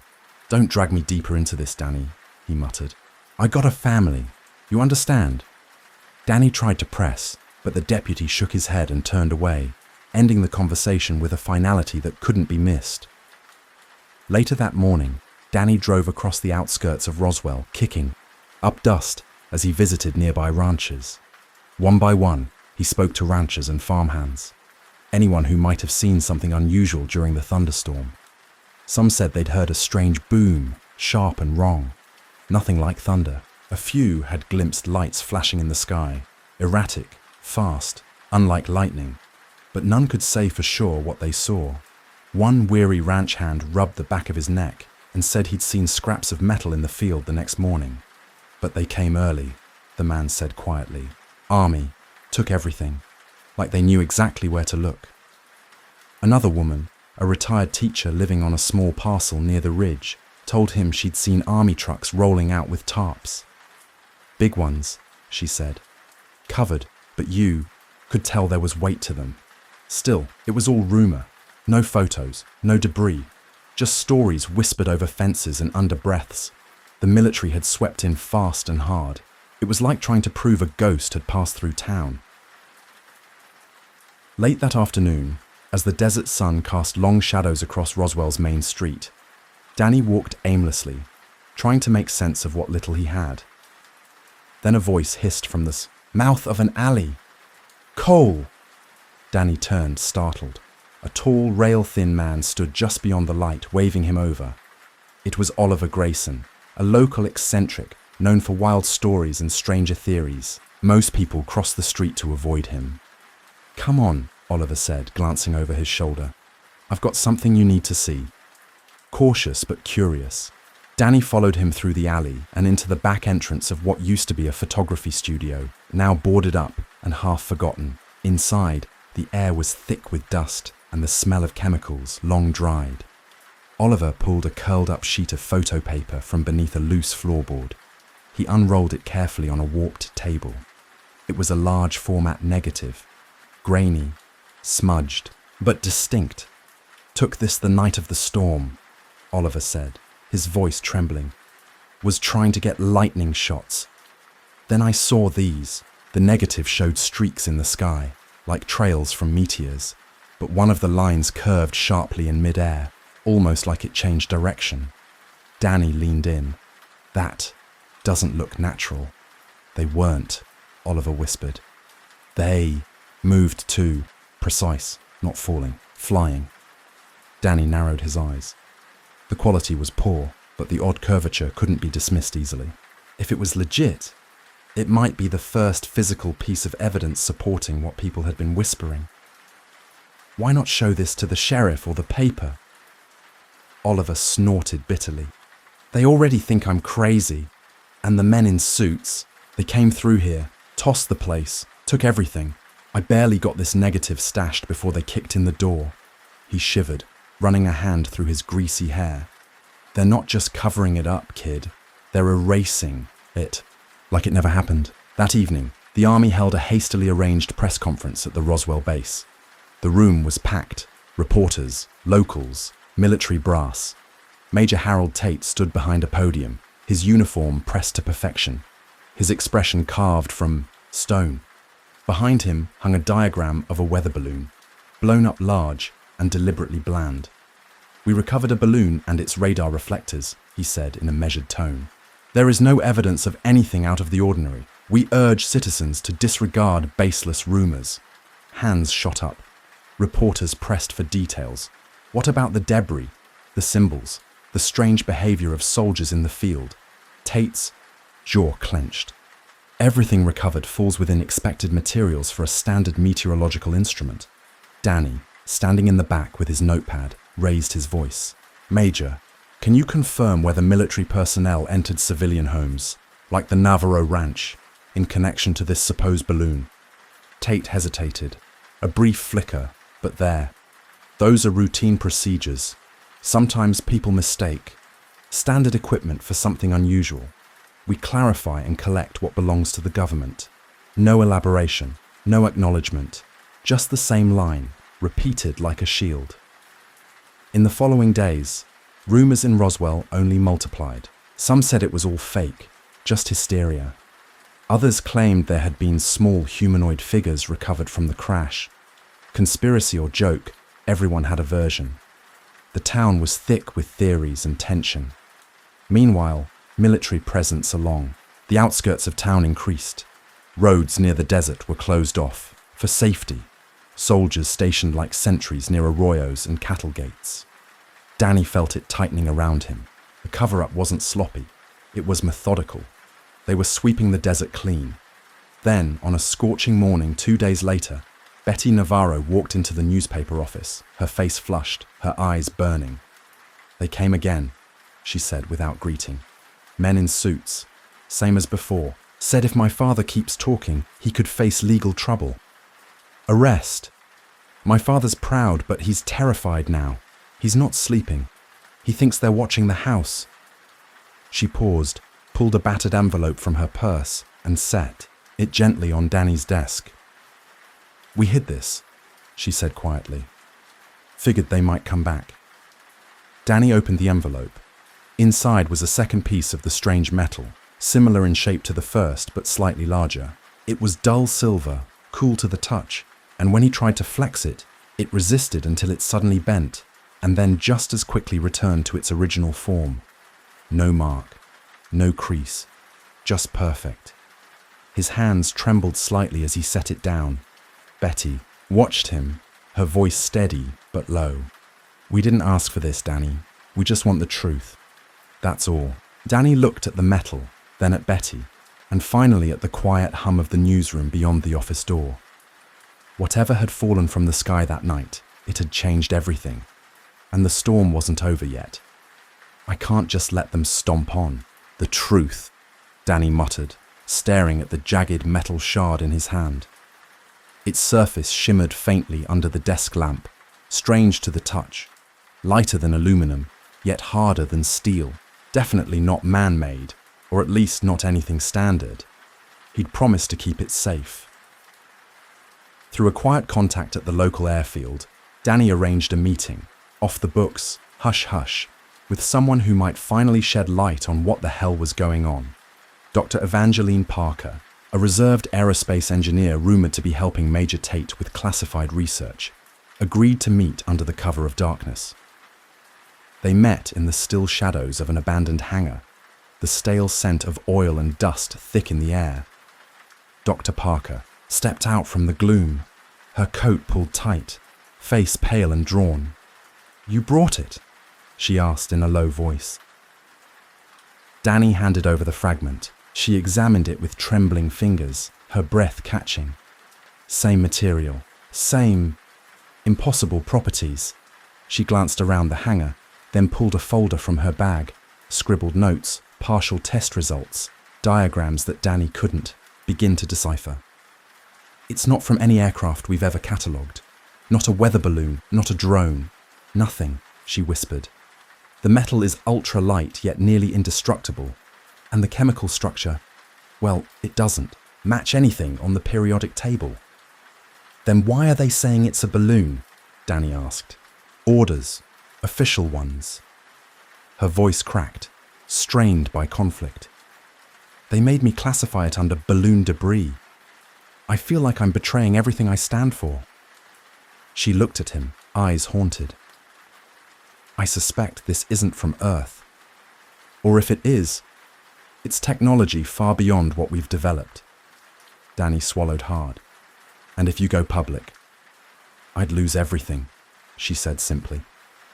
"My job, maybe my freedom." "So the army's lying," he said, voice low. Parker nodded, her face tightening.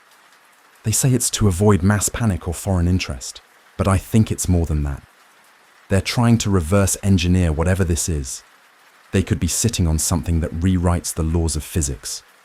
Her eyes darted to the hangar doors. "You need to be careful, Danny. You're getting close to something you might not be able to walk away from." And then, just like that, she was gone, melting back into the shadows before the first hint of sunrise. Danny stood there, numb, heart pounding.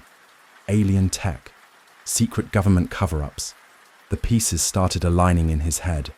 The odd behavior of the military, the confiscated debris, the whispered warnings. They weren't just trying to hide embarrassment. They were sitting on a discovery that could shake the world. Between Oliver Grayson's mysterious photo, Betty's second fragment, and now Dr. Parker's testimony, Danny had what felt like undeniable proof. But paranoia crept in like fog. Every call he made crackled oddly. A black sedan had started showing up near the paper's parking lot. Even his editor had been avoiding him in the halls. One night, back in his cramped apartment, he stared at the screen of his old typewriter. Then started typing. Debris in the desert, more than a balloon. He poured it all in. Interviews with ranchers who saw strange lights, the bizarre properties of the metal, Oliver's blurry photograph, Parker's anonymized statements. It was messy, raw, but honest. A warning and a cry for truth all in one. "I'll show it to the editor first thing," he whispered to himself. "If I can get it printed." But something deep in his gut told him the next 24 hours would change everything. That night, sleep didn't come easy. Outside, military trucks rolled by with eerie calm, their low engines humming like a lullaby with teeth. Roswell slept, but Danny's mind raced. The next morning, he arrived early at the newspaper office. The editor's door was shut, a small in-meeting sign dangling from the knob. Inside, he heard murmurs, voices that weren't local, sharp, controlled. Government, maybe. He knocked gently. The door cracked open. A man in a grey suit, expression colder than steel, met his gaze. "We'll be done soon," the man said flatly, and shut the door. 5 minutes later, the grey suit and his partner exited, brushing past Danny without so much as a nod. Their presence lingered in the air like a bad smell. Inside, the editor was pale, sweaty. He rifled through scattered papers, hands shaking slightly. "Kid," he began, voice hollow. "I can't run your piece." "What?" "The army sent reps, said this is national security stuff. Legal action, gag orders. They made it clear." Danny opened his mouth, but the editor raised a hand, unable to meet his eyes. "I'm sorry. Truly. Write anything else you want, just not this." Danny stood frozen, the words like ice water in his veins. The truth. Gagged. Just like that. That afternoon, his frustration boiling, he met Oliver Grayson at a dusty roadside diner. Oliver sat hunched in a booth, nervously stirring cold coffee. He slid an envelope across the table. "Negatives from last night," he whispered. "Tried to get shots of more strange lights over the ranch. These weren't normal aircraft. No way. I saw one shoot straight up like a goddamn rocket, then just vanish." Danny opened the envelope. Blurry prints showed pinpricks of light over the desert. Too clean, too fast to be conventional planes. "I called the radio station," Oliver continued, glancing around. "They blew me off, called me a drunk. I'm telling you, Danny, something's out there, and they're trying to erase it." Danny looked at the photos, his hands trembling slightly. He felt it again, that invisible noose tightening, a truth clawing to the surface, while powerful hands tried to drag it back under, and he had a choice: walk away, or risk everything to bring it to light. The local press is compromised. We gotta think bigger. Go national, Danny muttered, his voice hushed as he leaned over the booth. He studied the grainy negatives under the flickering cafe light. Faint, white trails streaked across the images, barely visible, but something was there. A pattern, maybe. Unnatural curves in the sky. Could have been camera blur, could have been planes. But combined with Dr. Parker's testimony and that eerie, impossible shard of metal, it wasn't just coincidence anymore. It was a mosaic. A message, a warning. "We might have to contact someone at a major outlet," Danny said, nodding slowly. "Someone outside Roswell, but the army's already sniffing around. Hard." Oliver's eyes flickered toward the cafe window. "They'll destroy me if they find out I gave you those," he said.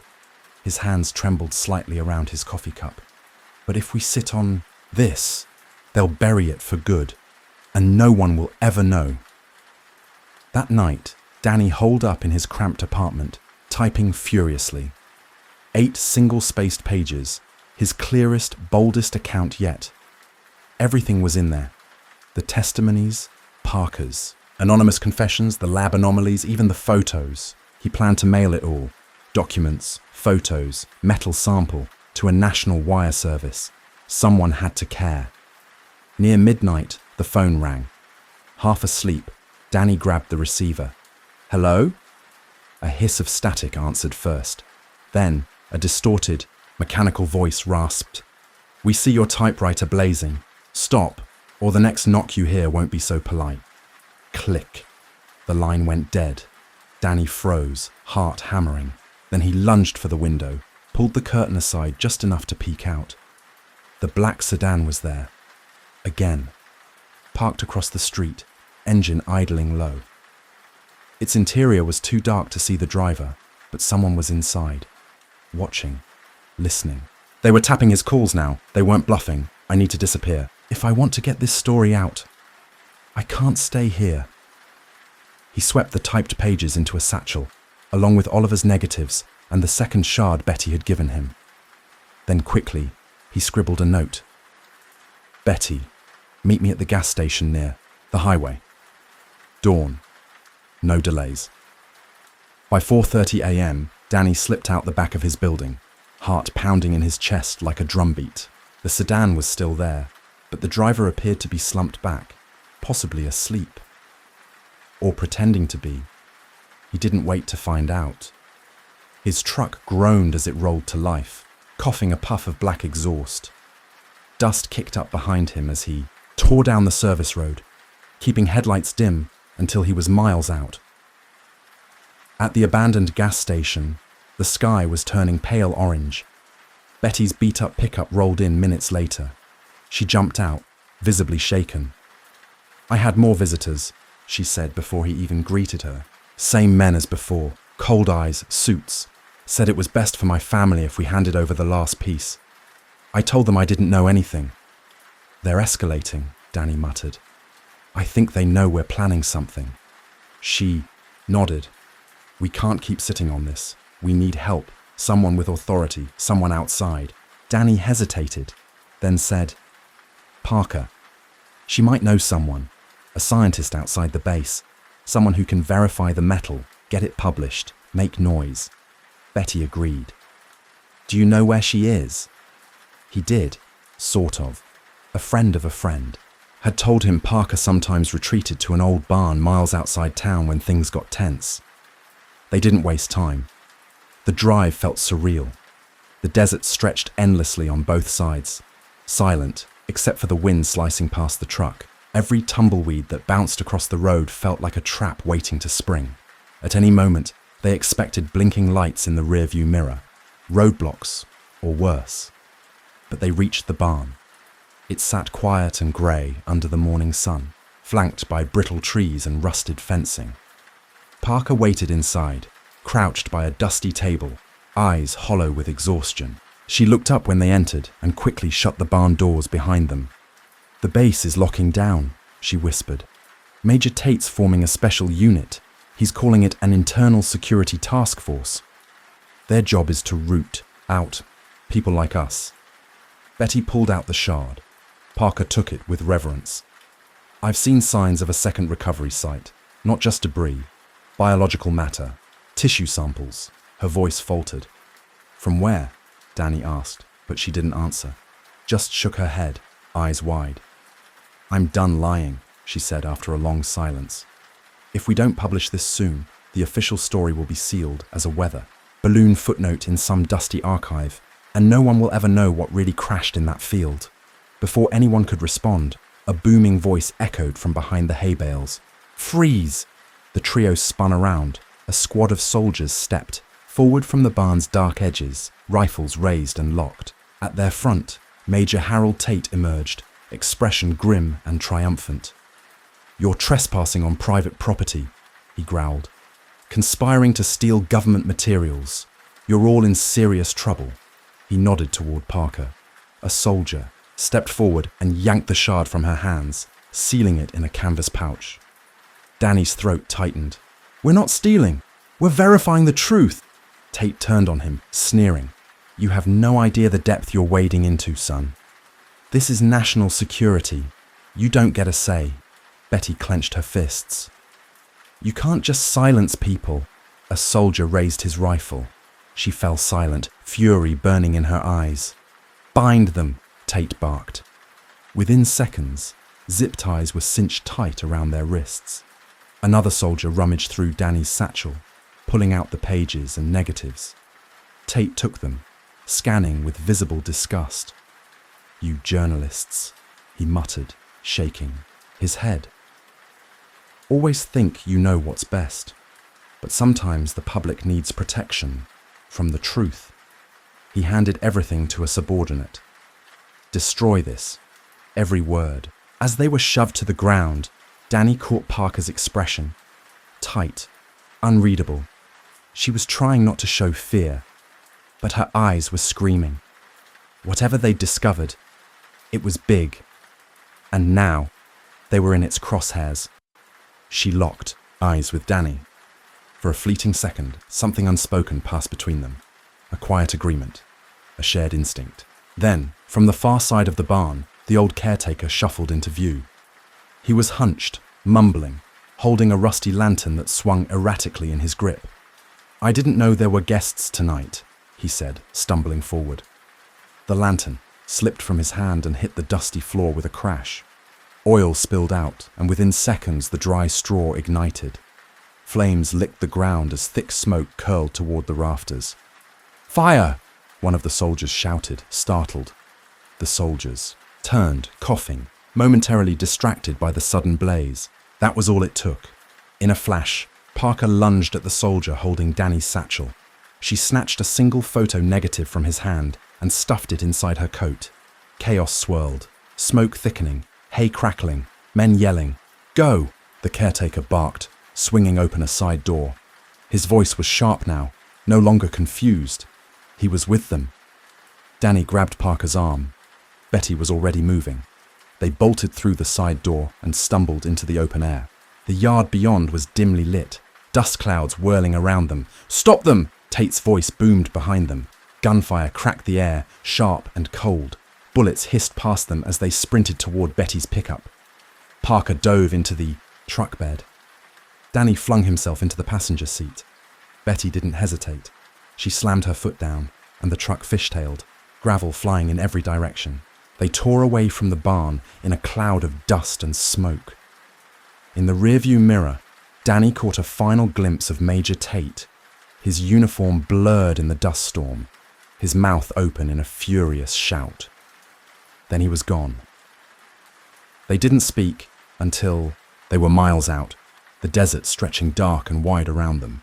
The adrenaline slowly drained, leaving a cold exhaustion. Betty pulled onto a quiet service road and parked. All three sat in silence, catching their breath. Parker finally spoke, her voice low and ragged. "It's not everything, but it's something." She pulled out the salvaged negative. In the faint moonlight, it shimmered ever so slightly, a ghost of the image still visible. From her pocket, she retrieved a folded, crumpled note. Her own scribbled analysis detailing the strange properties of the metal and the chain of custody. They stared at it.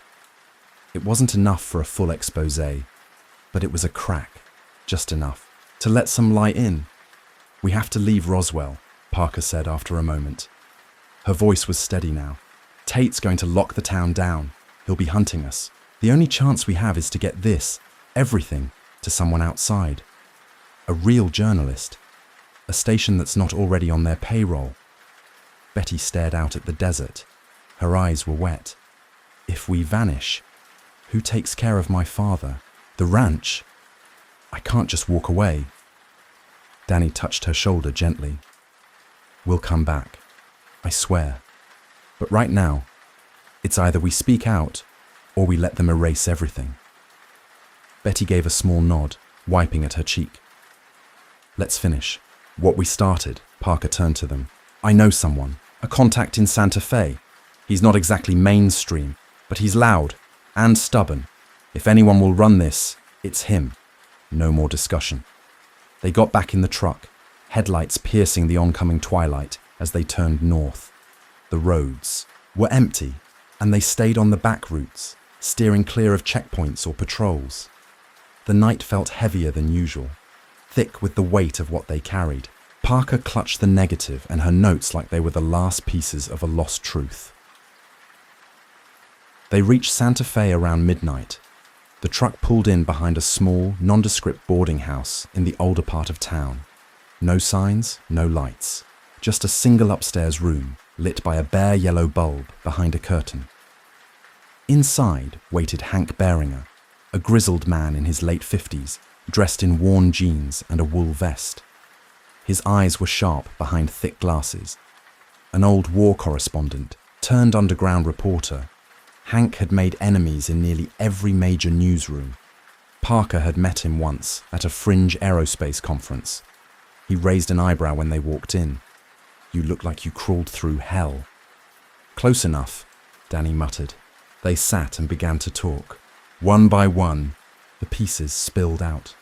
The strange debris found on the Navarro ranch, the soldiers' threats, Parker's lab tests, Oliver's photos, the fire at the barn, Tate's escalating crackdown. Hank listened, arms crossed. Occasionally, he'd glance at the negative in his hand, turning it toward the light. His expression didn't change much, but there was a growing glint in his eye. "You're sure about the not of this world angle?" he asked finally. "I didn't say that," Parker replied. She reached into her coat and pulled out a battered envelope. Inside were her handwritten notes, chemical analysis, and diagrams. "But this metal," she tapped the page, "doesn't match any known alloy. It's ridiculously light, strong as hell, and shows molecular patterns we don't have the tools to replicate. That's not normal. If it's not alien, it's still something far beyond.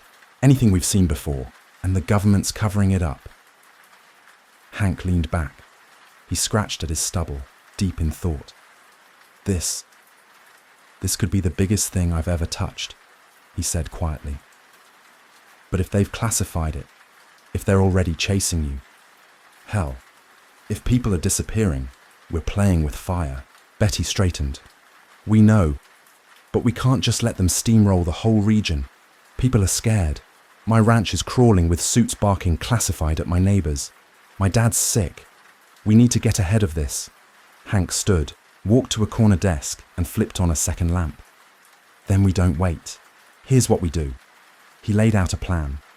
First, a coded shortwave radio broadcast just before dawn, sent to a friendly local station that often aired conspiracy, topics and underground news. Then, a series of telegrams to national newspapers, enough to alert sympathetic reporters without tipping off government interceptors. He even suggested mailing duplicate packages of the evidence to 2 foreign embassies, just to make sure someone outside the country sees it. Danny looked at Betty and Parker. They all nodded. They weren't out of danger, but the story was alive. And if they moved fast, maybe, just maybe, it could finally see the light. The engine groaned as Betty floored the pedal. The truck jolted forward, tires kicking up sand and grit. The approaching headlights gained rapidly, weaving between the desert brush like a predator closing in. "They're too fast," Parker whispered, gripping the door handle with white knuckles. "Can't be local," Hank said from the back, watching the lights. "Too surgical, that's military." Danny scanned the roadside, brain racing. "There, cut right," he shouted, pointing to a barely visible trail, a narrow, winding cattle path barely distinguishable from the scrub. Betty didn't hesitate. She cranked the wheel, the truck lurching violently as it veered off the road. Dust exploded in their wake. Behind them, the headlights hesitated, then adjusted course to follow. But they'd bought a few seconds. The trail sloped downward toward a dry arroyo choked with mesquite. Betty maneuvered deftly, dipping into the wash and weaving through the brush. The truck groaned in protest, suspension shrieking with every rock they scraped. A sudden pop, then another. Gunshots. Parker ducked instinctively. "They're firing now!" "We've got to shake them," Danny yelled. "Can you cut the lights?" Betty flipped a switch. Darkness swallowed them. Only the pale moonlight filtered through, glinting off their windshield. It made steering nearly impossible, but it also gave them the edge. Whoever was chasing would now be driving blind. The truck rocketed through the arroyo, scraping bushes and rattling over uneven ground. They couldn't outrun a military jeep in a straight line, but this terrain wasn't made for speed. It was made for chaos. Behind them, the pursuing vehicle suddenly jolted into view, now much closer. Then came a flash of sparks and a metallic thump. "They clipped a boulder," Hank shouted. "They're slowing." Betty seized the chance. She jerked the wheel and veered into a low, hidden gully overgrown with creosote. The truck vanished from sight just as the pursuers skidded past overhead. They waited in silence, hearts pounding. Distant voices shouted, echoing across the wash. Then, nothing. The night swallowed all sound. For several minutes they sat frozen, listening, waiting. Finally, Danny exhaled. "I think they overshot us." "Let's not wait to find out," Betty said. She put the truck in gear and crept forward through the ravine, engine barely idling. After a few tense miles, they emerged back onto a gravel access road. By midnight, they had reached the outskirts of Albuquerque, safe for the moment. At a dingy roadside motel near the rail yard, they reviewed everything again. Parker's chemical analysis, Oliver's negatives, the whispered rumors of a body, the surveillance, the fire, the threats. It wasn't just a story anymore. It was a blueprint of the government's obsession with secrecy. Betty slumped into a chair, exhausted. "Do you think Oliver made it?" "He knew what he was doing," Danny said. "We owe him our shot." Parker spread the materials across the bed. "This needs to go to someone beyond easy reach. New York or DC ideally, but Denver is closest and still has journalists who might publish without blinking." "I'll go," Hank offered. "I've got a contact at the Denver Sentinel. Not mainstream, but they've printed government leaks before." "Won't they check the roads again?" Betty asked. "We don't go by road," Hank said with a grin. "We go by rail. I still know a few folks in the freight yard who owe me favors. If I can hitch a ride in a boxcar, I'll be in Denver by morning." Danny nodded. "You take everything. If we're caught, we can't be connected to the evidence." Parker added, "I'll write a cover letter tonight. If anything happens to us, you tell them it's all real. We weren't chasing fantasies." As dawn broke over the desert, painting the sky in muted oranges and violet, Hank boarded a rumbling freight train with the documents tucked beneath his coat and the negatives sealed in a camera case. No goodbyes, just a sharp nod and a shared look that said, "Finish this." The train groaned and creaked as it pulled away, disappearing down the line. Back in Albuquerque, Danny, Betty, and Parker split up to avoid detection. Betty would return to check on her father under a false name. Danny and Parker moved east, aiming for an old safe house used by Parker's academic contacts near the state border. And somewhere in the morning air, carried on static and signal, Hank's shortwave message echoed from radios in fringe bunkers and lonely hamlets. Breaking news from New Mexico. Not a balloon, not a hoax. Eyewitness accounts, strange materials, army suppression. Roswell's silence is cracking. Stay tuned. A spark in the darkness, and across the country, somewhere in a newsroom flooded with fluorescent light, a red pen circled the word Roswell in a telegram header, and history began to tilt. Because when you tell the truth and the story won't die, that's when the world starts to listen. They spent the next few days in the margins of maps, switching cars, avoiding hotels, sleeping in shifts at rest stops and empty lots. Parker grew more cautious with every step, her nerves frayed by the scope of what they'd uncovered. Betty kept glancing over her shoulder, clutching a photo of her father tucked into her wallet. Danny carried no photos, only memories. They hadn't heard from Hank yet. No broadcasts, no telegrams, only silence. But that silence wasn't empty. It was charged, like the air before a storm, like a held breath before the scream. In towns along the way, the group noticed subtle signs. Murmurs in diners, late-night callers to fringe radio shows, a farmer in Texas who asked if they were the ones who'd seen the lights, a preacher's wife in Oklahoma who swore her brother worked base security and came home drunk and whispering about things that don't bleed right. Something was shifting, a tremor beneath the nation's feet. Then, 3 days later, the first wire story broke in a minor Denver paper. It was buried beneath headlines about ration prices and highway construction. But it was there. Unusual, metallic. Fragments recovered near Roswell. Whistleblowers claim cover-up. No mention of aliens, no tinfoil hats, just enough truth to lodge like a thorn in the nation's side. And more followed. Other outlets picked up pieces. A radio host read Hank's account live on air, his voice trembling as he described soldiers ransacking rural homes and unnamed sources whispering about not of this world. Suddenly, what was once laughable became less so. Parker, listening, in a cheap motel outside Tulsa, wept when she heard her own voice quoted, "It defies known materials. That alone demands accountability." Danny turned the volume up. Betty just stared ahead, jaw clenched. They weren't safe. Not yet. Maybe, not ever, but they'd lit a match. And in a country as dry and primed as theirs, even one small flame could become something bigger. A reckoning, a question that wouldn't go away. Somewhere, deep inside a base ringed with wire and shadows, Major Tate stared at a classified briefing. His men hadn't caught them. Not yet, but it was only a matter of time. He told himself that, told his superiors the same. But they all felt it now, like pressure behind a dam. The American public had tasted just enough doubt to start asking questions, not just about the desert crash, but about what else might lie beneath the surface of their ordinary lives. And once people start asking, they never really stop. Back on the road, Danny leaned out the truck window, letting the wind blast across his face. He had no idea where they'd be tomorrow, only that they couldn't go back.